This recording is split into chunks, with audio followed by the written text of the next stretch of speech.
Hola, bienvenidos y bienvenidas una semana más al canal. Hoy tengo el honor de poder entrevistar a Jonathan Caro, que es el autor del blog Geriatría en el Espejo.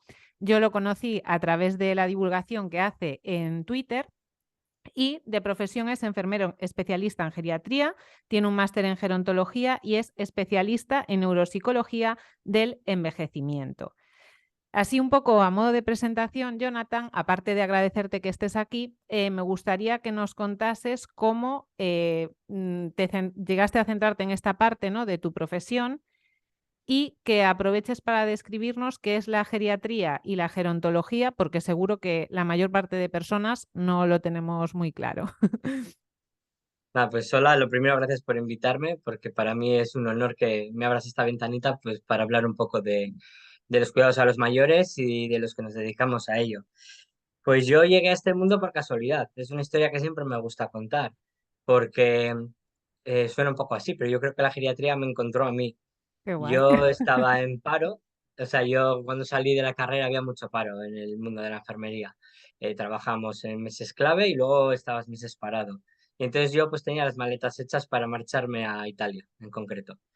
Y bueno, surgió un problema, tuve que esperar unos meses antes de marchar y justo estaba el verano. Y aquí en verano pues en el hospital se trabaja. Pero me llamaron de una residencia y dije, va, pues para los meses que me quedan aquí, pues voy a probar esto antes de irme a Italia, total, y firmé un contrato de 4 meses y estuve 12 años en esa residencia. Y ya no me marché a Italia.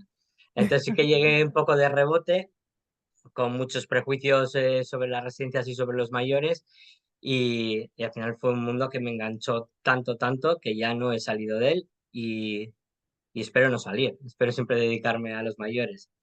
Entonces, un poco la pregunta que me hacías sobre la geriatría y la gerontología son dos términos que se usan mucho y los leemos mucho y a veces se intercambian el uno con el otro, pero no son lo mismo.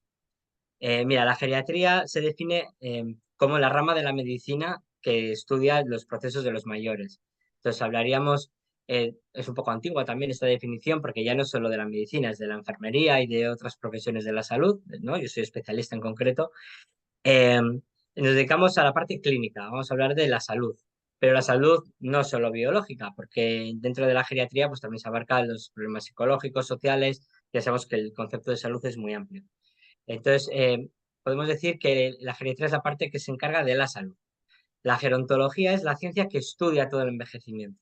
Ujú. Dentro de la gerontología está la geriatría, pero están otros. Están pues los trabajadores sociales, están por ejemplo los arquitectos que se dedican a hacer Ah, ciudades sí. más amigables, están los políticos, los filósofos, pues todos aquellos que aporten algo al estudio y al entendimiento de, del envejecimiento están dentro del paraguas de la gerontología, sin olvidar, por supuesto, a los investigadores.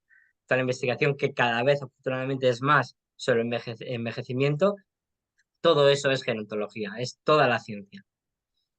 Ah, muy bien. O sea, incluso, por ejemplo, en mi caso, que soy nutricionista, pues también he tenido muy poco en la Absolutamente. carrera, pero sí que alguna parte se dedica a eso, ¿no? Em, Otra cosa que te quería preguntar es, ya a nivel eso, no tanto de profesional sanitario, sino yo creo que a la sociedad es como que nos cuesta comunicarnos y referirnos a las personas mayores como o por ignorancia o por desconocimiento. De hecho, en el tuit que yo leí por primera vez tuyo, decías que porque una persona sea mayor, pues no había que llamarle abuelo, porque pues no, a lo mejor no era abuelo de nadie y por supuesto no era tu abuelo, ¿no? Entonces, ¿cuál sería la denominación correcta? O sea, decir persona mayor, tercera edad, anciano, porque creo que clínicamente sí que, dependiendo de la franja de edad, hay como más términos, ¿no? Pero a un nivel así más social, ¿tú qué crees? ¿Cómo deberíamos de referirnos a esta etapa de la vida? Mira, a nivel, a nivel clínico hay un montón de definiciones y ninguna es buena tampoco, ¿eh? O sea, que se habla de vejez, de tercera edad, incluso de cuarta edad, ancianidad, senilidad. Se han utilizado un montón de términos, pero que tampoco aportan nada. Pero, ¿qué dices tú? A pie de calle, eh, la pregunta es por qué hay que denominarlos, ¿no? De alguna manera en concreto. Eso para empezar. Y segundo, a mí me gusta usar las personas mayores, o los mayores, aunque también es cierto que no hay demasiada necesidad de ello. A mí sí que me gustaría, es ser una quimera, pero que la palabra viejo perdiera su parte negativa. Negativa. El otro día estuve en un curso donde había unas chicas que eran colombiana, otra ecuatoriana, eran de varios países sudamericanos y se asustaban porque para ellos la palabra viejo es absolutamente normal, Ah, normal, y no tiene esa carga negativa y no entendían cómo en España sí que tiene ese peso. Entonces, bueno, realmente yo creo, mira, una anécdota, una persona me dijo, joder, yo ya sé por qué tú te llevas tan bien con los mayores, porque los tratas como si fueran personas normales. Así me dijo. Entonces yo digo, lo que no entendemos o no queremos entender desde la sociedad es que las personas mayores son personas normales, con muchos años, pero normales. Es decir, ni son un bicho raro, ni son una especie diferente, son personas con muchos años. Punto. Entonces, bueno, vale, pues si le quieres abarcar en un grupo, vale, pues el grupo de los mayores, no sé, realmente son ellos los que nos deberían decir, ¿no? Cómo les gusta que les llamen. Pero normalmente creo que lo ponía en aquel hilo a cada uno por su nombre, a poder ser. sí, yo me acuerdo es que en la carrera, cuando estudié esa parte de nutrición, que había como una palabra, pues en plan, de 65 a 75 tal palabra, de tal a tal, y yo decía, pero Dios mío, pero esto Mm. realmente entender, ¿no? Los procesos fisiológicos, a lo mejor que puede haber diferentes entre una etapa y otra, pues bien, pero es lo que dices tú, que la palabra y que al final supongo que cada persona es un mundo, ¿no? Que tampoco la edad es Sí. determinante de justo lo que va a pasar en ese momento. Luego, por ejemplo, con los adultos no nos lo planteamos tanto, ¿no? Con los adultos, y estoy hablando de los adultos jóvenes, ¿no? Entonces sí que hay gente que hace diferencia, que en vez de decir personas mayores, habla de adultos mayores. Entonces, adultos jóvenes serían pues, de la franja desde que una persona es mayor de edad hasta que llega pues, a los 65, o bueno, ya pondríamos ahí el límite. Entonces, adultos jóvenes y adultos mayores. Bueno, también, pero no nos planteamos si una persona de 30 años es más mayor que una de 41, ni... Entonces, con los mayores sí que nos surge esa duda. Pero vamos, ya te digo, adultos mayores es lo que está cogiendo más fuerza y yo me la tengo que aprender, pero todavía no la tengo, no la tengo integrada. Eso me recuerda cuando un niño, con toda su buena intención, te dice señora. Y a mí cuando un niño me dice Sí. señora, yo digo, ay, Dios mío, ¿por qué no me Es que puede ese es llamar? uno de los problemas que tenemos también, ¿eh? El problema de la vejez, de querer meterlos, de no decir viejo, de todo esto es el miedo que El tenemos miedo, ¿no? cada uno a nuestro propio envejecimiento y a rechazarlo, ¿no? Y ahí vemos en toda la publicidad como lo que te venden son cremas antiedad. Sabe Dios que es una crema antiedad, ¿no? O sea, de hecho, la edad es lineal, no hay manera de ir para atrás ni luchar contra ella. Entonces lo que tenemos es miedo a nuestra propia vejez y realmente yo creo que nadie tiene miedo a envejecer. O sea, lo que tenemos miedo es a ser dependientes, Ujú. ¿no? a la decrepitud que puede llegar a traer en algún momento dado eh, la vejez, a las demencias, a estas enfermedades no pues tan crueles.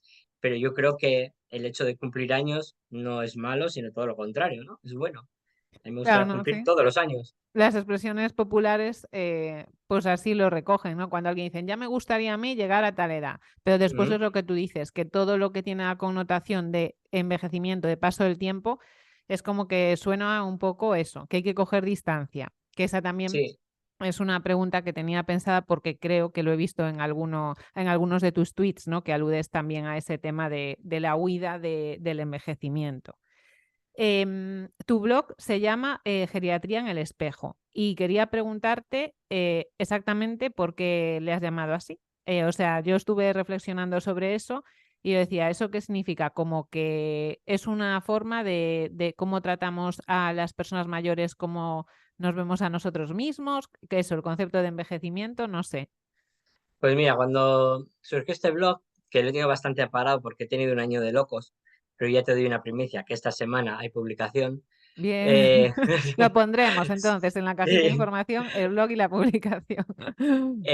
Cuando surgió este blog, es que realmente, ¿sabes qué pasa? Es un poco lo que hablábamos antes de grabar, ¿no? Que todo esto se habla en pequeños grupitos, ¿no? Entonces, y yo hablo con gente que trabaja en otras comunidades autónomas, pero todos trabajamos en lo mismo, y todos vemos más o menos lo mismo. Publicamos en Twitter, y ya sabes que en redes somos todos súper guays, ¿no? O sea, todo el mundo lo hacemos todo súper bien, sabemos un montón, somos empáticos, asertivos, todo lo que se te ocurra.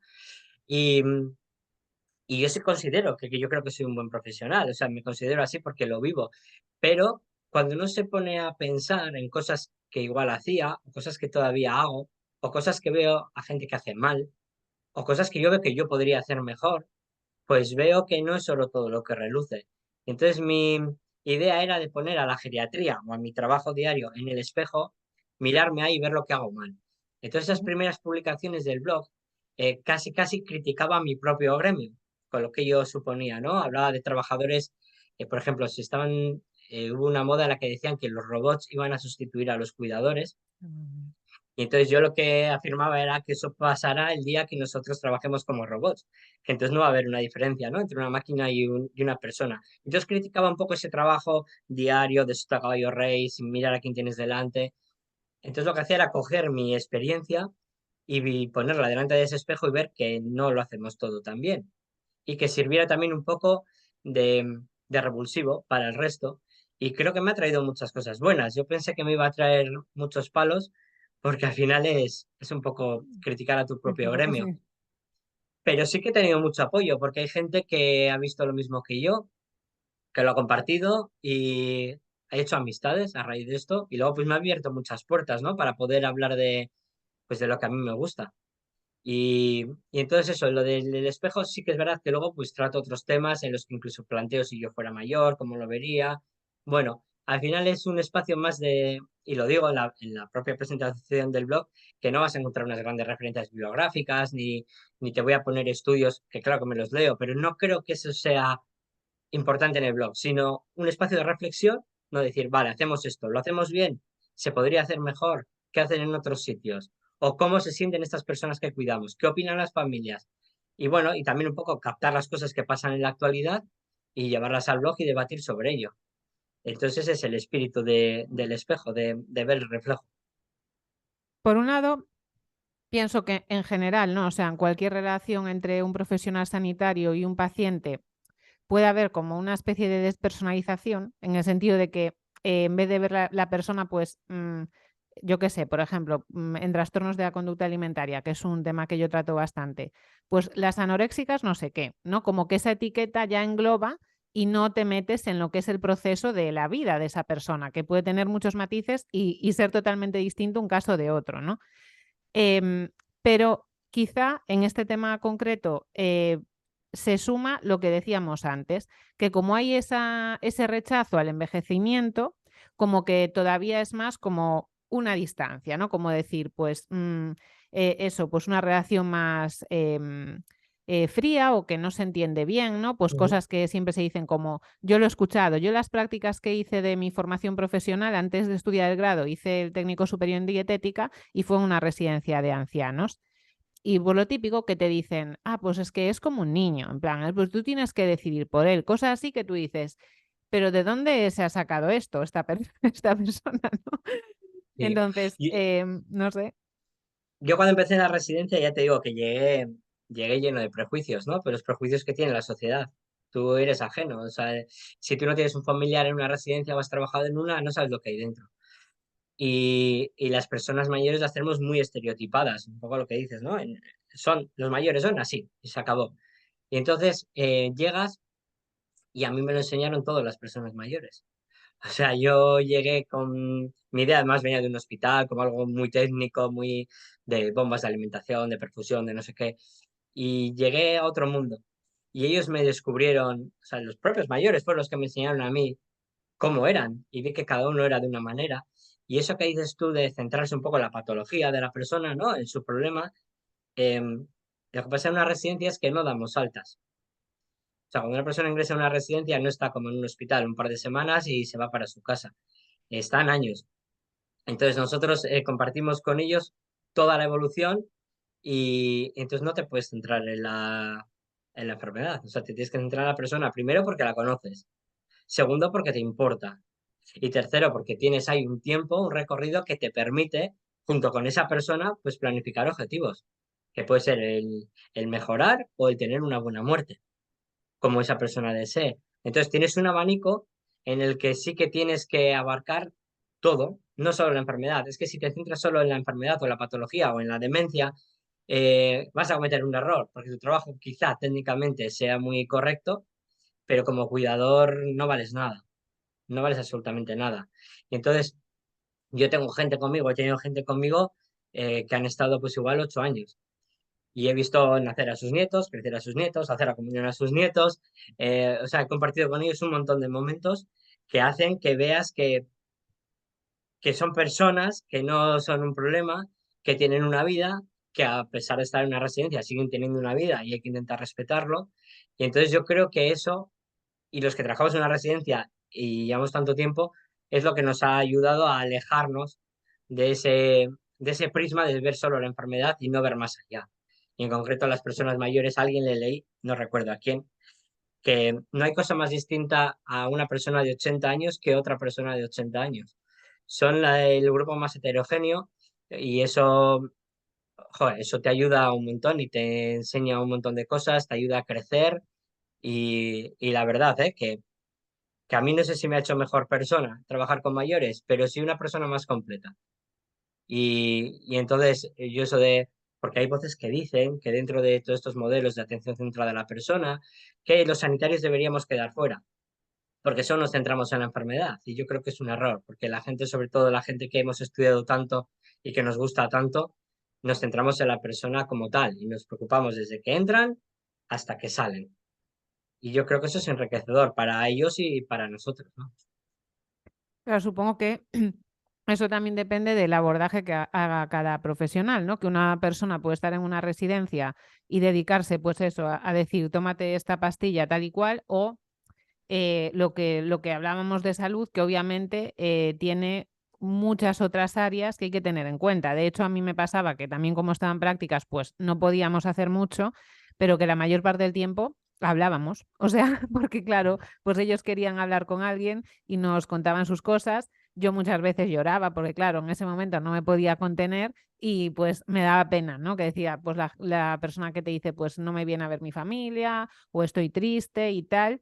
Y o sea, me parecía muy duro emocionalmente, más que el tema de la alimentación en sí, de si querían comer o no, de la diabetes o lo que sea, todo lo que conlleva tratar con una persona, que es lo que tú dices, que vive allí. O sea, que no es que esté para hacer un ingreso y ya está, sino que su existencia ya ha cambiado por completo, ¿no? Sí, yo creo que, claro, no debe depender de cada persona, debe depender de la cultura del centro. Ahí debe haber siempre una dirección que esté formada, que esté preocupada y que insista en que todos los trabajadores sigan, no sé si decir un patrón, pero sí tener una cultura del cuidado. Y esa cultura del cuidado parte de que el paternalismo tiene que quedar fuera, que la verticalidad tiene que quedar fuera y de que tú no puedes tomar decisiones por nadie, nunca, jamás. Entonces, eso es un error. Siempre que hagas eso, lo vas a hacer mal. Entonces, yo creo que es el centro el que tiene que hacer que todas esas ideas capilaricen y lleguen a todos los profesionales, porque si no, y lo oyes, no es que esperaba que vinieras tú, es que cuando estás tú, esto sí se hace, te dicen los mayores, cuando no, y eso no puede ser. No puede ser que yo o otra compañera que lo hace igual de bien o mejor que yo estemos en turno, sino que sea algo que esté instaurado, porque es lo que va a dar calidad. Y como tú dices, y al final no todo es salud, salud y salud. Hay que hablar, hay que escuchar. Emocionalmente es duro, es muy duro. Pero cuando tú ves que eres capaz de, solo con escuchar, solo con estar o arreglando pequeñas cositas, ves que la persona está mejor, eso que era tan duro emocionalmente es muy enriquecedor. Casi es egoísta. O sea, casi, casi parece, yo a veces me siento hasta mal porque me siento tan bien con lo que he hecho, con lo poco que he hecho veo que a la persona le ha supuesto tanto bien y a mí me hace sentir tan bien que a veces pienso, joder, lo haré por ego, ¿sabes? Pero bueno, pero Claro, todos terminamos contentos. claro, sí, Entonces, sí. y, y eso, yo hay turnos que lo que puedo no haber tocado una jeringa ni una pastilla y no he parado de trabajar, pues porque he hecho muchas otras cosas. Y hablando así ya de ese tema, porque es algo que yo tampoco tengo muy claro y supongo que mucha otra gente también, o sea, lo que es el concepto de residencia de ancianos, o sea, entiendo que pues, puede ser pública, puede ser privada, que hay centros de día, que hay una serie de trámites para poder tener acceso a ellas. O sea, eso dentro de lo que es el sistema de salud en España, ¿cómo está ubicado? ¿O qué tenemos derechos a entrar en una residencia de ancianos? Bueno, para empezar, no tiene nada que ver con el sistema de salud, tiene que ver con el sistema social. Vale, Entonces, las residencias y otro tipo de centros son recursos sociales. Y normalmente se va desde trabajador social o, bueno, a veces desde el propio hospital, los propios trabajadores sociales son los que lo tramitan. Hay muchos recursos, desde el centro de día, como comentas, que suelen trabajar de lunes a viernes por la mañana y por la tarde, y luego la persona acude por la mañana, hace las actividades que tenga que hacer y por la tarde regresa a su casa. Hay unos centros que se llaman también centros de respiro, que a mí no me gusta ese nombre, pero se llaman así, que es, ¿no?, para que la familia respire, ya. que suelen ser pues de fines de semana, de vacaciones, no estancias muy, muy cortas. Y luego están los centros residenciales, que también se llaman de pernocta, porque la persona ya está todos los días. Hay privados donde se paga la cuota íntegra. Hay concertados donde la gestión es privada, pero son las administraciones públicas las que asumen el coste. Y luego los hay públicos que tanto la gestión como el coste lo asumen la administración. Y hay los trabajadores sí que suelen ser funcionarios o personal laboral, pero vamos, personal público. La diferencia entre ellos debería ser ninguna. Entonces, sí que es verdad que siempre se atiza a las privadas y es verdad que hay privadas que se han dedicado a hacer negocio con todo esto. Y yo desde aquí digo, la privada que sea mala hay que cerrarla, pero la pública que sea mala también. Es decir, o sea, si yo creo que las personas tienen que estar bien. Entonces, sea la plaza de la categoría que sea, como sociedad tenemos que asegurarnos de que esa persona esté cuidada, no bien, sino superior, vamos. Entonces, bueno, la distinción está en eso, en la financiación, en el precio, en el tipo de trabajador. Por ejemplo, en el convenio de residencias privadas no existe la figura del auxiliar de enfermería. Son gerocultores que generalmente tienen una formación menor o se les exige una formación menor. También es cierto que la mayoría de ellos de titulación son auxiliares, pero no están contratados como tal. Pero sí que es verdad que no se exige tanto. Y luego, bueno, pues en estos centros hay algunos que depende del tamaño, pues tienen enfermera, no tienen enfermera, tienen médicos, se encargan con el centro de salud.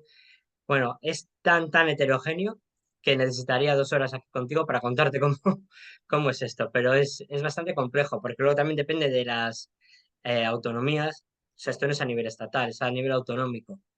Y luego las propias autonomías lo suelen dividir a nivel provincial, por juntas, por diputaciones, y algunas de estas incluso se dividen en sectores municipales. Entonces, bueno, es algo muy complejo, pero bueno, tenemos derecho a ello todos los que cumplan los criterios, y ahí está la ley de dependencia 39/2006, y bueno, y otra serie de criterios. Pero que eso es más de trabajadores sociales y me alargaría mucho además. Y respecto a esto, o sea, por un lado, yo he leído a algunas personas, como por ejemplo a Juan Gervas, creo, ser bastante crítico con las residencias en general, no con las residencias por lo que hacen ellas, sino como sociedad, ¿no? Como decir que no seamos capaces de cuidar a las personas mayores, ¿no? Y que las aboquemos un poco a que llegue un momento, lo que tú decías, por ejemplo, del centro de respiro, de en plan, Ujú. pues mira, eso, es que no puedo, tal. eh, por otro lado, también a veces cuando ves determinadas situaciones que te generan incluso inseguridad, de decir, yo soy capaz de responsabilizarme, ¿no?, de los cuidados de esta persona. Que yo he vivido en mi entorno, pues personas con Alzheimer que se escapan de casa por la noche, cosas así. O que, pues eso, no querer comer. Cosas que son básicas del día a día y que entiendo que a una persona que no tiene nada que ver con el mundo sanitario se le venga muy grande. ¿Cómo crees que deberíamos ver el tema de, pues como sociedad, que llega a una edad o en determinadas condiciones que tengas que ingresar en una residencia e irte de tu casa? Porque al final eso es lo que pasa, que tienes que abandonar tu casa e irte a, pues, a vivir a otro sitio con personas que no conoces, en un entorno diferente. Es un tema muy complejo. Realmente yo creo que hay un problema de fallos de concepto aquí. O sea, y de dejarnos llevarnos un poco por el sensacionalismo, lo voy a decir así, ¿eh? Porque es cierto que las personas tienen que estar en su casa. Ahí estamos todos de acuerdo. Cuanto más tiempo esté una persona en su casa, mejor. Pero no solo porque esté en su casa, porque está en su entorno, está en su barrio, está con su gente, está donde está a gusto y donde la persona se ha hecho persona. Llega un momento en el que la persona no puede estar en casa o no puede estar sola y se le ponen unos recursos por horas o lo que sea, pero llegan momentos, como los que explicabas tú, en los que son muy complicados. Son muy complicados. Y a veces decir, como sociedad deberíamos, pues sí, pero no siempre es posible. No tenemos todos los recursos que hay que tener y la población envejece y cada vez envejece más. Y aunque los años libres de dependencia van aumentando, cuanto más personas mayores, más personas dependientes va a haber. Entonces tenemos que plantearnos que esto es algo que se viene. Luego, y leo mucho por ahí, y es cosas en las que me intento no meter porque en las cosas personales es mejor no meterse, pero que se critica mucho a las familias que voy a decir, a su familiar en una residencia. Pero es que no nos hemos planteado lo que esa familia ha pasado hasta ahí o lo difícil que se les está haciendo, o lo que les ha supuesto familiarmente, o la historia que hay detrás. Porque pensamos que todos los padres y madres son buenos, pero no todos los padres y madres han sido buenos. No sabemos la historia que ha habido anteriormente. Ahora vemos ese ancianito frágil, que muy tierno, pero no sabemos lo que ha habido detrás y juzgamos, y juzgamos. Y entonces, primero, no sabemos si esa persona ha sido, por ejemplo, un maltratador toda la vida, si tuvo abandonados a sus hijos, eso no lo sabemos. O si realmente la familia ha hecho todo el esfuerzo del mundo y económicamente no pueden, psicológicamente no pueden. Entonces es muy egoísta meterle a la familia toda la presión y toda la responsabilidad. Yo veo cuando hago las entrevistas, cuando ingresan, familias absolutamente rotas, rotas, y que les tienes que convencer de que están haciendo lo mejor, porque vienen y no están convencidos, evidentemente. Y luego está lo que hemos visto en los medios de las residencias. Entonces, ahí hay un fallo de concepto también desde los medios y como sociedad, porque hemos aceptado y seguimos aceptando que la residencia sea un último recurso. Y no Ujú. debería ser un último recurso, debería ser un buen recurso. Entonces, que las residencias fueran donde las personas puedan ir libremente, puedan mantener su estilo de vida lo mejor posible, porque sabemos que eso al final es muy traumático ir a una residencia, ¿eh? Más del 30% de las personas que ingresan a una residencia sufren una depresión en los primeros 3 meses. O sea, es que es muy común, porque es que al final estás rompiendo con toda tu vida. Casi, casi, bueno, sin casi, no puedes ni decidir los horarios. Entonces pasas de ser una persona absolutamente libre a estar dentro de una rueda en la que tienes que entrar. Y ese es el problema, ese concepto de residencia que hemos permitido y que hemos mirado para otro lado, que hemos permitido, yo que sé, que lo lleven las monjas, que los lleven empresas privadas que han querido hacer negocio, o que lo lleven públicas y como es pública no pasa nada y no me inspecciono a mí mismo. Es decir, la administración no se inspecciona a sí misma o este tipo de cosas. Y hemos aceptado que la residencia sea un último recurso y entonces se juntan esos dos factores. A la familia le decimos, fíjate, no has sido capaz de cuidar a tu madre, qué mala familia eres, qué mala hija eres, y además le llevas a una residencia que es un moridero. Entonces, todo eso se mete en la coctelera y tenemos esto que tenemos. Entonces, yo creo que esos conceptos son los que hay que ir cambiando, primero dentro de nuestra moral, nuestra ética, pero también la realidad. Es decir, la residencia debe ser un recurso apetecible y hay mucho trabajo que hacer, ¿eh? Creo que se está haciendo, que se está caminando en ello, pero cuando eso surja, pues entenderemos que la persona que va a una residencia por cuenta propia ha hecho lo correcto, o entenderemos que la familia cuando lleva, y digo lleva porque la persona ya no puede decidir, a una residencia es porque creen que es lo mejor y como sociedad vemos que es lo mejor para esa persona en ese momento, no para todas las personas en cualquier momento. No sé si me explico lo que quiero decir. Sí, sí, claro. Aparte, lo que tú decías, ¿no? Que tiene que ser eso, no un último recurso, sino un buen recurso que esté ahí. Y aparte que yo creo incluso cuando decías lo de los horarios y tal, por casos que he visto, a ver, yo pienso a nivel de salud que las rutinas, ¿no? Son necesarias para todo, para nuestro propio sistema nervioso. Y muchas veces en una casa ese orden la persona no es capaz de establecerlo, pues que duerma hasta cuando quiera, que toma la pastilla, o sea que al final incluso le acabas perjudicando porque tú no eres capaz de marcar unas pautas que van a acabar beneficiando a la persona en todos los niveles, ¿no? Y lo de los medios de comunicación, creo que hace años, pero que se puso como de moda decir que pegaban a los ancianos, que los ataban. Me acuerdo que cuando yo estaba haciendo las prácticas, allí nos dijeron que ninguna persona iba a estar atada. O sea, que podía estar, por ejemplo, tirada por el suelo si quería, que de hecho me acuerdo que había una señora que siempre estaba reptando, vamos, que ella estaba así casi todo el tiempo, pero que preferían eso a tener que atar a nadie, que era como, no me acuerdo de la expresión que utilizaban, pero que era una de sus filosofías, digamos, ¿no? Entonces, que también un poco el problema es eso, que la información que le llega a la gente es el miedo de que sea, pues, como meter ahí a un familiar que lo van a maltratar, poco menos, porque es Ujú. eso, imágenes grabadas que están en algunos sitios, que bueno, que Sí. pasa con todo, ¿no? Que Pero existen, pero existen en guarderías, claro, existen es en lo que iba a decir. colegios, existen en puestos de trabajo. Quiero decir, es verdad que las personas mayores pues, son vulnerables pues, porque tienen menos fuerza, porque muchos están con demencia y no pueden comunicarlo. Entonces vamos a decir que es un blanco fácil. Pero es verdad que la gran mayoría de los profesionales cuidamos a las personas. Hay gente que no tiene la formación suficiente, no tiene la empatía suficiente y no digo que maltrate, pero quizá no les tratan como a mí me gustaría. Y no hablo de que les maltraten, hablo de que quizá pecan mucho de paternalistas, de decidir por ellos, de incluso levantar la voz en un momento dado. Y esas cosas son las que hay que evitar a toda costa. Pero esa imagen de sitios donde se les ata, y que yo también estoy totalmente en contra de las sujeciones. Pero una de las cosas que yo siempre he dicho es que no se les ata, se les sujeta, ¿no? Y dicho esto, no hay que sujetar a nadie, o sea, en eso estoy de acuerdo.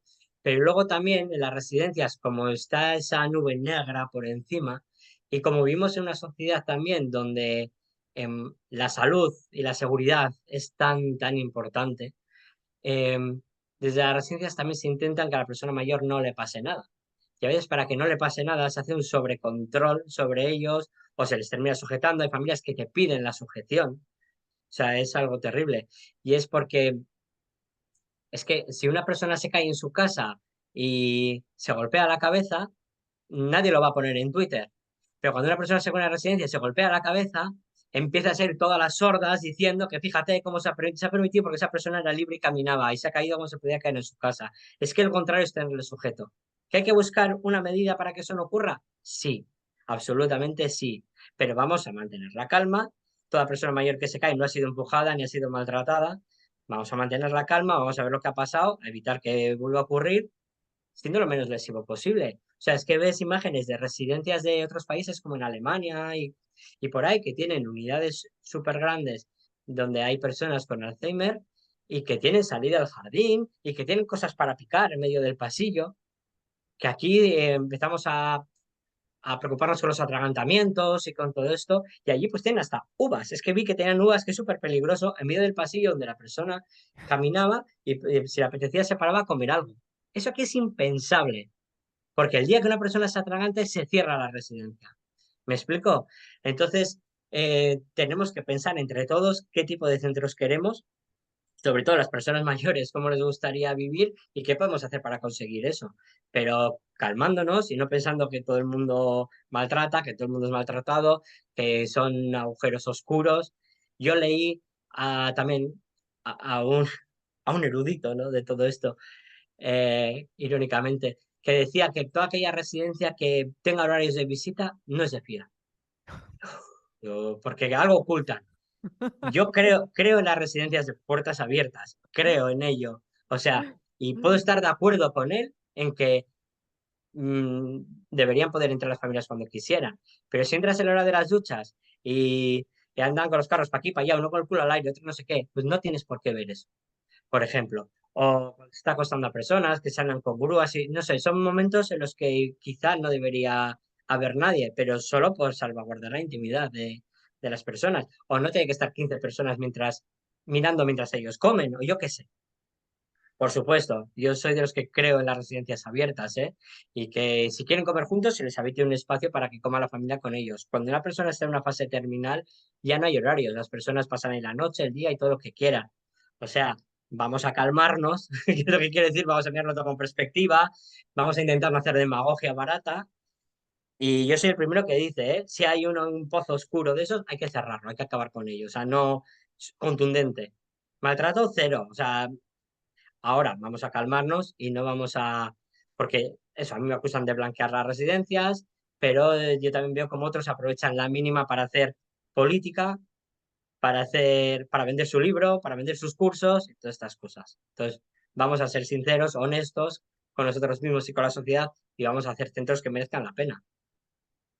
Sí, aparte que, por ejemplo, el tema este que decías tú del atragantamiento o de una caída o cualquier cosa, es que eso, cuando la persona está en su casa, también puede pasar. O sea, es decir, que una persona que está en su casa, nunca nadie ha visto a mí con el tema de la alimentación, que es una de las cosas que veo muy difícil comunicarle a personas que conviven con personas mayores, que esa manera de darle de comer a la gente, embutiéndole con la cuchara, sin esperar, sin respetar los ritmos que tenga cada uno, eso, forzando, que sea un momento incómodo, que no entienden que a lo mejor, pues para ellos ya algunos gestos, ¿no? Con las cervicales y tal, pues que son complicados y por eso a lo mejor también le dificulta pues beber agua o que no tiene tanta sensación de sed y estar siempre acosando. Incluso yo he visto verdaderos enfados de amenazas, como no comas, no sé cuántos. Entonces, eso pasa en las casas. Eso es un maltrato. Pues eso que pasa en las casas, quiero decir que no se critica, o es lo que tú dices, nadie lo va a poner en Twitter y en cambio, pues a lo mejor eso, en una residencia una persona se cae porque estaba andando, que es a lo mejor lo que le viene mejor en todos los sentidos, y ya sea, ha sido un accidente y punto. Sí, el caso que dices de la comida, que es un maltrato claramente, ¿no? Forzar a la ingesta y encima con amenazas. eh, yo lo puedo llegar a tolerar en una casa, pero no lo toleraría en un centro residencial, porque la diferencia es que nosotros somos profesionales. Entonces, hay que diferenciar. Quiero decir, el ejemplo que he dicho yo de la caída, igual no lo extrapolaría a todo, porque nosotros somos profesionales y están aquí para ser cuidados de una manera profesional. Entonces, hay cosas que no pueden pasar. Pero otras que sí, lo que dices tú, una persona camina, te puedes caer tú, me puedo caer yo.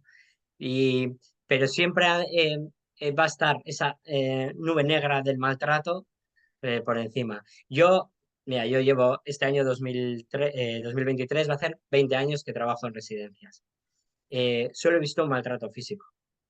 Uno, que denuncié yo mismo y al día siguiente esa persona estaba fuera. O sea, uno. Luego sí que he visto igual hablar de malos modos y también intento corregir y he puesto los mecanismos que he tenido que poner en marcha. Pero maltratos físicos, uno. También es verdad que trabajo en buenos centros. Igual es casualidad y mi visión es sesgada. Pero los estudios dicen, mira, leí un libro sobre el maltrato a las personas mayores escrito por criminólogos y estos decían que la gran mayoría de los maltratos físicos se dan en los hogares. O sea, de hijos a padres. El maltrato físico, mientras que el maltrato más psicológico se daba en las residencias, ¿no? Pues donde les tienes, vamos a decir, más adoctrinados o como quieras decirlo. Entonces, pero eso es algo que no se ve, no sale a relucir, no, pero evidentemente aquí vienen para ser cuidados en nuestros centros. Entonces, no estoy excusando nada, ¿eh? No, no, está claro, sí. Pero es lo que muchas veces en general, ¿no? En el mundo sanitario, quiero decir que yo también soy muy crítica, pues por ejemplo, con lo que hace mal un nutricionista, pues yo qué sé, por ejemplo, que ahora con el tema del peso y tal, que digan, es que como que nosotros hemos inoculado darle tanta importancia al peso.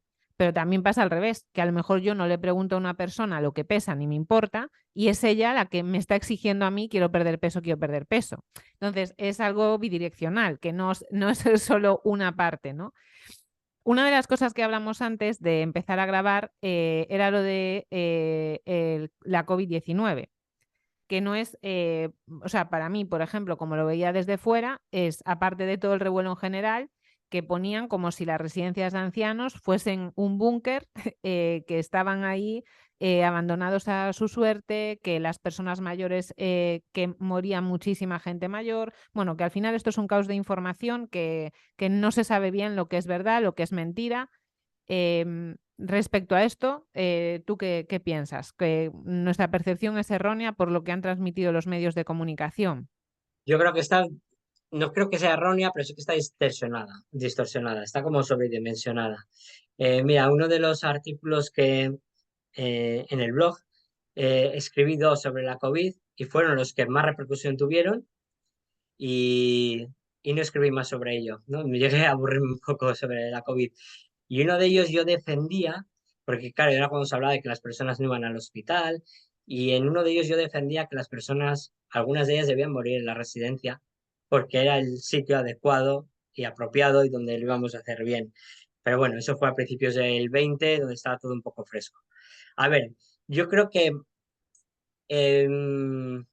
es un tema que me guste mucho tratar porque ha habido mucho sufrimiento tanto de las personas mayores como de los trabajadores, por supuesto de las familias, ¿no? Pero en resumen yo diría, en los centros donde entró el virus antes de tomar las medidas, es decir, cuando se anunciaron las medidas a finales de marzo del 20, había residencias que ya había entrado el virus. Ahí arrasó. En las residencias que se mantuvieron un poco más, cuando entró, arrasó. Y luego, cuando a medida que se han ido vacunando, hemos visto ya que la incidencia en residencias ha bajado muchísimo. Entonces, eso es muy complicado, ¿no? Sin caer en partidismos. Pero lo cierto es que la clave está en cuándo entró y cómo entró. Entonces, cuando entraba a una residencia, entraba en personas no vacunadas, muy mayores. Recordemos que tenemos a los más mayores y a los más vulnerables en la residencia. De hecho, es un motivo por el que están. Y que las residencias, si antes hablábamos y defendíamos que fueran de régimen abierto, las residencias no son búnkeres. Y entonces las familias estaban entrando, saliendo, los trabajadores, se relacionan entre ellos. Ahí no está cada usuario no está en su habitación y no tiene relación con otros. Hacen piñas, son grupos, son familia, al fin y al cabo conviven juntos, comen juntos, hacen actividades juntos. Cuando entraba el virus, eso se propagaba como la pólvora, o sea, eso era, al día siguiente estaban todos contagiados y en unas horas la mitad estaban muertos, sin que pudieras hacer nada. Entonces eso era una tragedia y mira, yo en mi residencia en la que estaba trabajando entonces, no hubo ningún caso en toda la pandemia. Fuimos de las residencias que libraron. Y el primer caso que ha habido ha sido a mediados de 2022, donde ya estaba la tercera vacuna puesta, con lo cual la incidencia ha sido prácticamente nula, no ha habido muertes por COVID.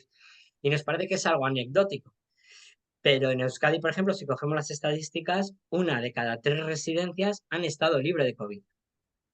Es decir, una de cada tres han librado. El virus no ha entrado, pues porque cuando estaba el virus circulando ya estaban las restricciones tan leoninas que se pusieron en las residencias, las mascarillas, etcétera. Las familias que no se les dejaban entrar, bueno, que sí que luego hablamos de las consecuencias.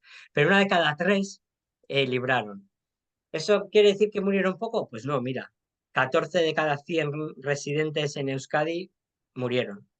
Eso significa que hubo residencias donde no entró y donde entró se cargó a prácticamente todos. Esa es la diferencia. O sea, si en Euskadi, si no me equivoco, hay como 10.000 personas viviendo en residencias y murieron 1.400. Es una barbaridad. Es una barbaridad, es una tragedia. Bueno, una sola muerte por un virus de una persona que se muere cuando no le tocaba es una tragedia. Pero 1.400 es una barbaridad. Pero hay que decir que una de cada tres libraron. ¿Eso qué significa? Bueno, que las cosas se hicieron todo lo bien que se pudo. Se tomaron las medidas cuando se pudo, teníamos las EPIs y nos llegaban lo que sobraba en los hospitales, vamos a decir, éramos los últimos en recibir cosas. Hemos tenido donaciones hasta de bazares. El bazar de las personas chinas del barrio donaron guantes y mascarillas a residencias. O sea, ha sido algo increíble porque los recursos que teníamos éramos los últimos. Y luego cuando se empezó a desescalar, las residencias seguían cerradas. Entonces, bueno, ha sido trágico. Yo he tenido la suerte de no ver un COVID hasta que cambié de residencia. O sea, yo hasta diciembre de 2022 no había visto un caso de COVID. Entonces, también igual estoy un poco sesgado por todo eso. Pero tengo amigos y de otras comunidades, además, donde me contaban que en una noche a uno se le murió tres. Se le murieron tres personas. Otra que me decía que a las 2 de la tarde estaba hablando con una señora y a las 2 de la mañana estaba muerta. O sea, ha sido algo increíble. Entonces se ha hecho lo que se ha podido, lo mejor que se ha podido con lo que sabíamos y pretender que las residencias sean espacios abiertos y libres y a la vez Seguros. y que sean parte de la sociedad y a la vez pensar que un virus que arrasa con la sociedad no arrasa las residencias que son parte de esa sociedad, pues es utópico.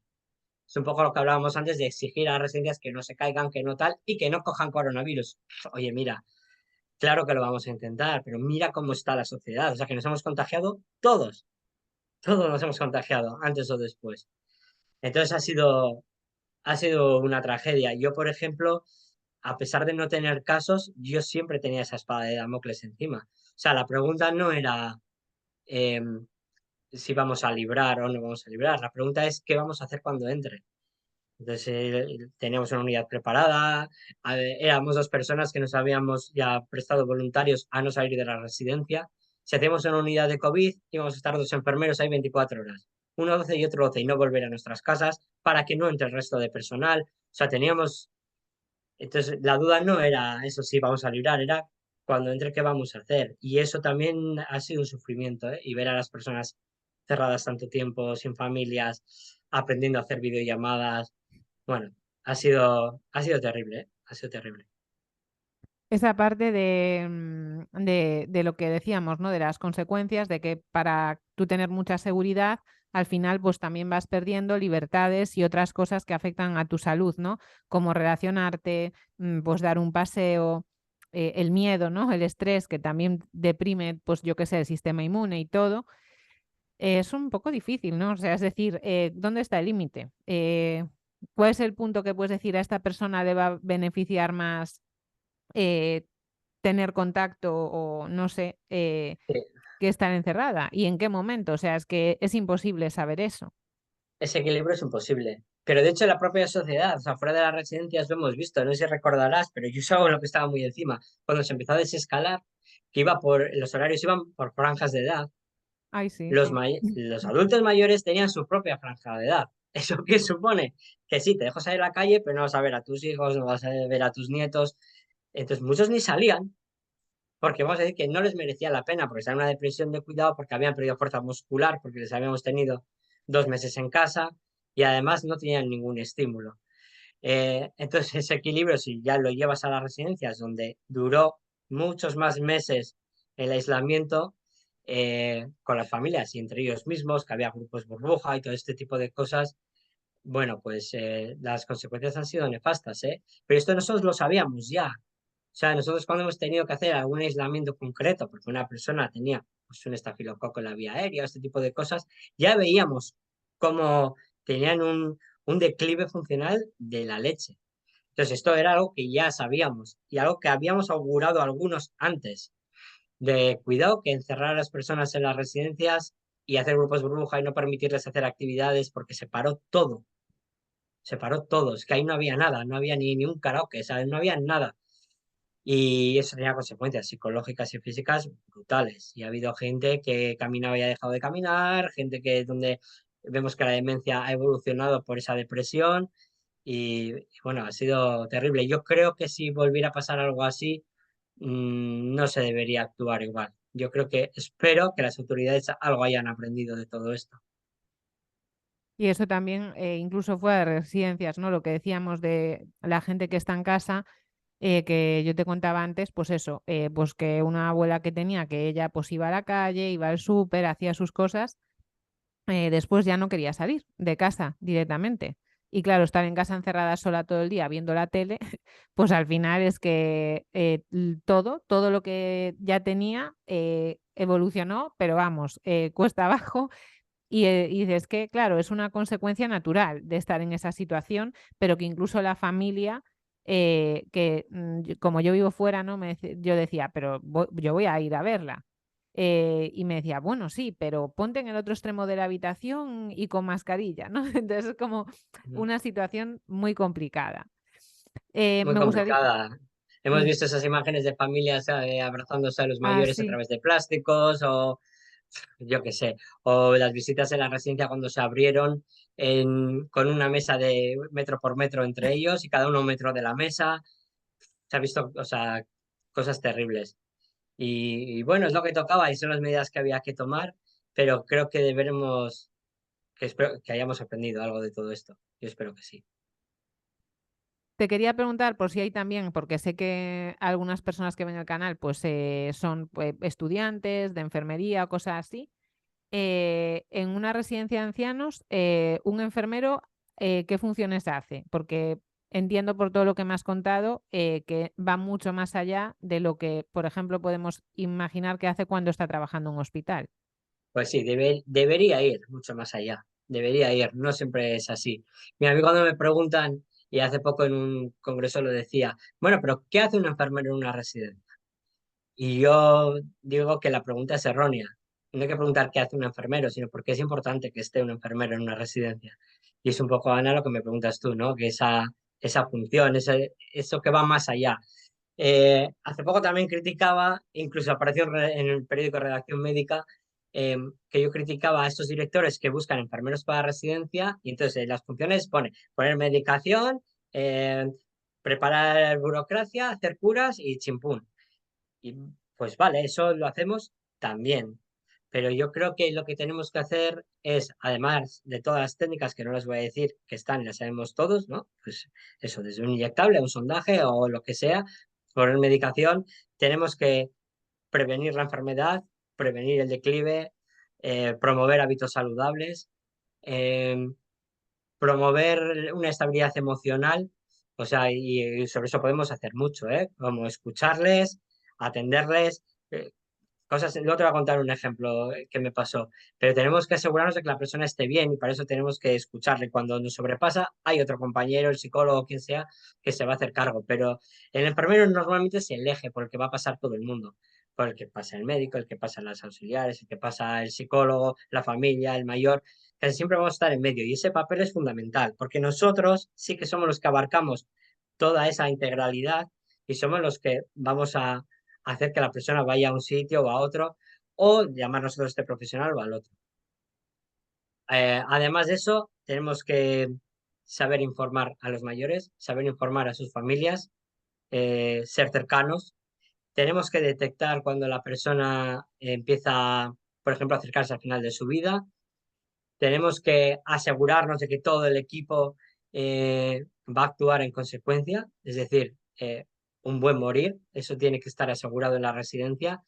No todo es derivar a un hospital, tiene que, si la persona va a fallecer, porque su hora tiene que estar acompañado por los que más quiere, por los que ellos quieren, en su habitación, acompañado de su personal, del resto de usuarios, con la música que quiera escuchar, con el perfume que quiera, sin dolor y comiendo lo que quiera. No sé si me explico. Es el decir, y eso muchas veces tenemos que ser nosotros el motor. Y a mí hay gente que ven en la muerte un fracaso, pero es que yo digo, a mí se me mueren todos. Y eso hay gente que le choca, me dicen, ¿cómo lo soportas? Bueno, pues lo soporto porque lo hago muy bien. Entonces yo me siento muy bien cuando consigo que una persona se muera como ellos querían, en paz y acompañados. Y tengo que decir que la mayor parte de los regalos que me han traído las familias, hablo de pues, unos bombones, esos detallitos que te traen, ha sido más después de un fallecimiento que después de haber salvado una vida, que también las he salvado, con tratamientos, con tal. Entonces, porque las familias realmente lo han vivido como algo positivo, ¿no? Como que les has ayudado a ellos también en ese trance. Entonces, todo eso es función de la enfermera, pero mucho más. Está en las reuniones interdisciplinares, donde vamos a tener que decir qué problemas vemos nosotros, cómo consideramos que los podemos abordar, hacer un plan de cuidados que se plantee unos objetivos al corto medio plazo junto con la persona, etcétera, etcétera. Y la anécdota que te quería contar, es que me gusta mucho contarla porque es muy sugestivo de lo que ocurre. Una alumna de enfermería, posiblemente como estas que nos estén viendo, estaba de prácticas conmigo en la residencia. Y entonces estábamos en el cambio de turno entre la enfermera de mañana y la de tarde. Y estábamos hablando, bla, bla, bla, bla, bla, bla, bla, bla. Y venga, y venga, y venga. Y llevamos un cuarto de hora. Y, y en una de esas, la alumna estaba como ojiplática y le preguntó, ¿pero qué no estás entendiendo? Y me dice, pues que lleváis 15 minutos hablando y no habéis hablado nada de enfermería. Y digo, perdona, todo lo que estamos hablando es enfermería. Estamos hablando de una señora que no estaba conforme en la mesa en la que comía por sus compañeras y quería otro sitio. Entonces estábamos hablando. ¿Le has preguntado con quién se lleva bien? No, pero le vamos a preguntar. Creo que cuando va a actividades va con no sé quién. Oye, pues podríamos saber si en esa mesa encaja. Jo, pero esa mesa igual está muy lejos. Desde su cuarto le pilla demasiado lejos. Igual sí, entonces estábamos dándole vueltas a cómo esa persona podría hacer su vida más llevadera por un problema que esa persona había sentido, y eso es enfermería. Aunque no hayamos tocado una pastilla, aunque no hayamos tocado una inyección o una herida. Y yo creo que es nuestra función también conseguir que todas las personas estén bien.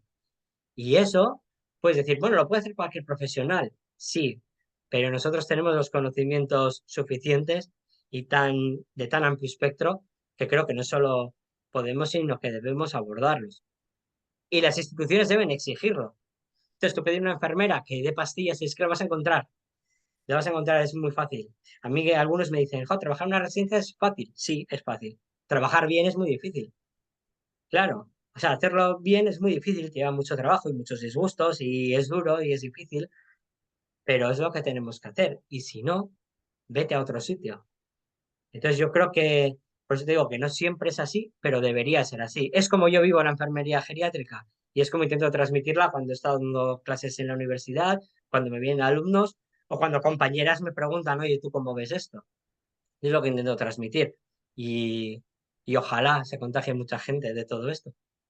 Claro, es que no, o sea, digamos que la función de cuidar es extensible a todo, no Que solo cuidar es muy a amplio. lo fisiológico de tengo una herida, vamos, sino a Es que cualquier eso no es cosa. cuidar. Claro, cuidar va más allá. A nadie se le ocurre que cuidar de un bebé es darle de comer y ya. A nadie se le ocurre. Entonces, ¿por qué con los mayores sí, no? Entonces, yo creo que cuidar es una palabra que se nos queda grande a todos. Y en ello estamos intentando abarcarlo. No, sí, ojalá, lo que dices tú, ojalá todo el mundo lo viese con esa perspectiva, ¿no? Y también, pues bueno, incluso entender pues que estar a gusto en el sitio donde comes, igual que, por ejemplo, el que en los niños, ¿no? Siempre es de lo que más insiste para que el afrontamiento alimentario sea saludable, tiene que estar en un entorno afectivo saludable. No es solo que la comida sea sana, que es lo que mucha gente piensa. Es que si descuidas todo el resto del ambiente, que es donde se está dando el aprendizaje, pues no consigues nada. Exacto. Y eso con los mayores lo vemos también. Es el ejemplo que te ponía antes de la mesa. Una persona que no está a gusto comiendo no va a comer bien. O una persona que no puede ni elegir el menú. O incluso ya mayores, ya estamos hablando, y a ti como nutricionista te interesará todo esto, ya la dieta cuando entra en las últimas fases de la vida. Es decir, donde ya el colesterol igual no importa tanto, sino que coma. O que sea feliz con lo que está comiendo. O Sí, que sí, sea sí. capaz de disfrutar de esas pequeñas cosas. Bueno, pues eso, sí. Es importante, cuidar todo eso es importantísimo, fundamental. Yo creo que, bueno, donde en la residencia en la que yo hice las prácticas había también una médico y a veces, pues si una persona se negaba a comer, decía, bueno, pues intentad como sea, o sea, como si le tenéis que echar azúcar a un puré, o sea, da igual, lo que sea, si quiere que lo que pueda hacer que ella coma algo, ¿no? Pero yo también siempre he pensado que a nivel motivacional, el hecho de que una persona se niegue a comer, que de alguna forma es como negarse a vivir. O sea, es decir, yo no quiero seguirme alimentando, ¿no? Y puede pasar no por la edad solo, sino pues por estados anímicos, que directamente se te corte el apetito, ¿no? Entonces también me resulta un poco violento como tener que estar insistiendo tanto para que una persona que estaba claramente negándose a comer, ¿no? Pues estar ahí machacando.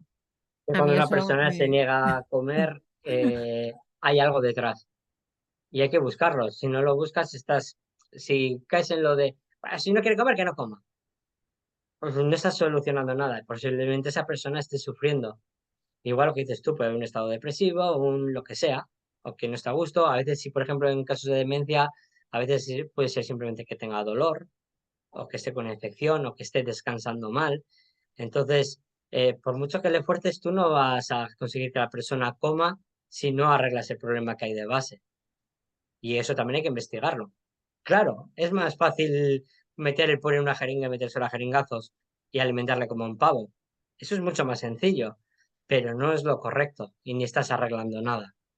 Entonces, estoy de acuerdo, como ves, aquí tendríamos mucho que hablar también. sobre No, sí. nutrición. Sí, sí. No, aparte, a ver, que después está claro que tendrán sus ritmos de trabajo, lo que la familia quiera. También, por ejemplo, en el tema de las ondas, la médico que estaba allí dijo, no sé si es verdad o no, pero ella dijo que había estado estudiando bastante el tema y como que los estudios demostraban que aunque tú le pusieses una sonda a la persona para obligarla a comer, que no prolongaba su vida por eso. Es decir, que al final no compensa. Lo que tú crees que por forzar a comer que esa persona va a vivir más o mejor, que no se refleja en mejor calidad de vida ni en más tiempo de vida. No, eso en los, vamos, en los estudios que yo también he leído está clarísimo. Está clarísimo que no alargas ni la cantidad ni la calidad de vida. Hay gente que te va a contar casos, porque siempre te dicen, pues yo conozco a una persona que estuvo con sonda 9 años. Vale, pues Buah. sí, pues es verdad, es verdad. Pues bueno, puede ser. Yo no lo querría para mí, ni para los míos. Pero bueno, puede ser. Pero los estudios te dicen que no. Y que no, porque por mucho que tú alimentes por una sonda, la alimentación no va a ser igual. Y además, si la persona la rechaza, tiene que estar sujeta. Y si está sujeta y le provoca ansiedad, la tienes que medicar. Y si la medicas, no se mueve. Y si no se mueve, hace úlceras. Y si hace úlceras, tiene infecciones. Y si tiene infecciones, tiene dolor. Quiero decir, vas a ir sumando factores que van a hacer que la persona muera antes. Por el hecho de tener una sonda. Por una sonda no es poner un tubo y darle alimento. Es que conlleva tantísimas cosas detrás. El estado de la boca. O sea, es que son muchísimos, muchísimos temas que que la familia se dice, va, pues por una sonda, a ver, ¿sabéis lo que significa una sonda? Entonces, en el mejor de los casos no le alarga la vida, en el mejor de los casos, porque en el peor sí se la alarga y la calidad de vida que va a tener es esta, sujeto, encamado, comiendo a través de un tubo, sin disfrutar de olores ni sabores. Entonces, no la alarga y cuando la alarga es para mal. Entonces, estoy totalmente de acuerdo. De hecho, es algo que está ya en desuso, las sondas. Se está llevando alguna PEG, pero las mínimas. O sea, poner una PEG a una persona mayor que no come, por ejemplo, porque tiene una disfagia por su propia demencia, eso es un encarnizamiento terapéutico como una catedral. Así lo veo yo, vamos, lo tengo clarísimo. Eso, lo que acabas de decir, lo del encarnizamiento terapéutico, creo que es como que muchas veces las personas desde fuera dicen, si hacen muchas cosas, es como que lo están cuidando mucho. Ah, pues si Mm, no como así, le hago así. Si no le da este medicamento, pues le pongo otro. Como que no son conscientes de las consecuencias, como esa espiral que tú acabas de decir sí, de la sonda, que al final es que tú dices, no compensa, claro, pero es pero como carga. que más medicina no es mejor en ese sentido. Sí, hay veces que hay gente que te dice, por ejemplo, en las fases últimas de la vida, que la persona pues está inapetente o cognitivamente ya no está tan bien, no está tan espabilada, tiene mucho riesgo de atragantamiento, rechaza la comida, la escupe. Bueno, son problemas difíciles. Y la familia, a pesar de que saben que se está muriendo, su única preocupación es que no come. Entonces siempre te dicen, no, es lo típico de, es que si no come se va a morir. Y tú le intentas explicar que si se va a morir, ¿para qué va a comer? Es decir, igual ahora mismo alimentarle es más trágico para esta persona porque se le está forzando, se le está obligando a algo que no quiere, quizá tiene una plenitud ya que no le cabe la comida.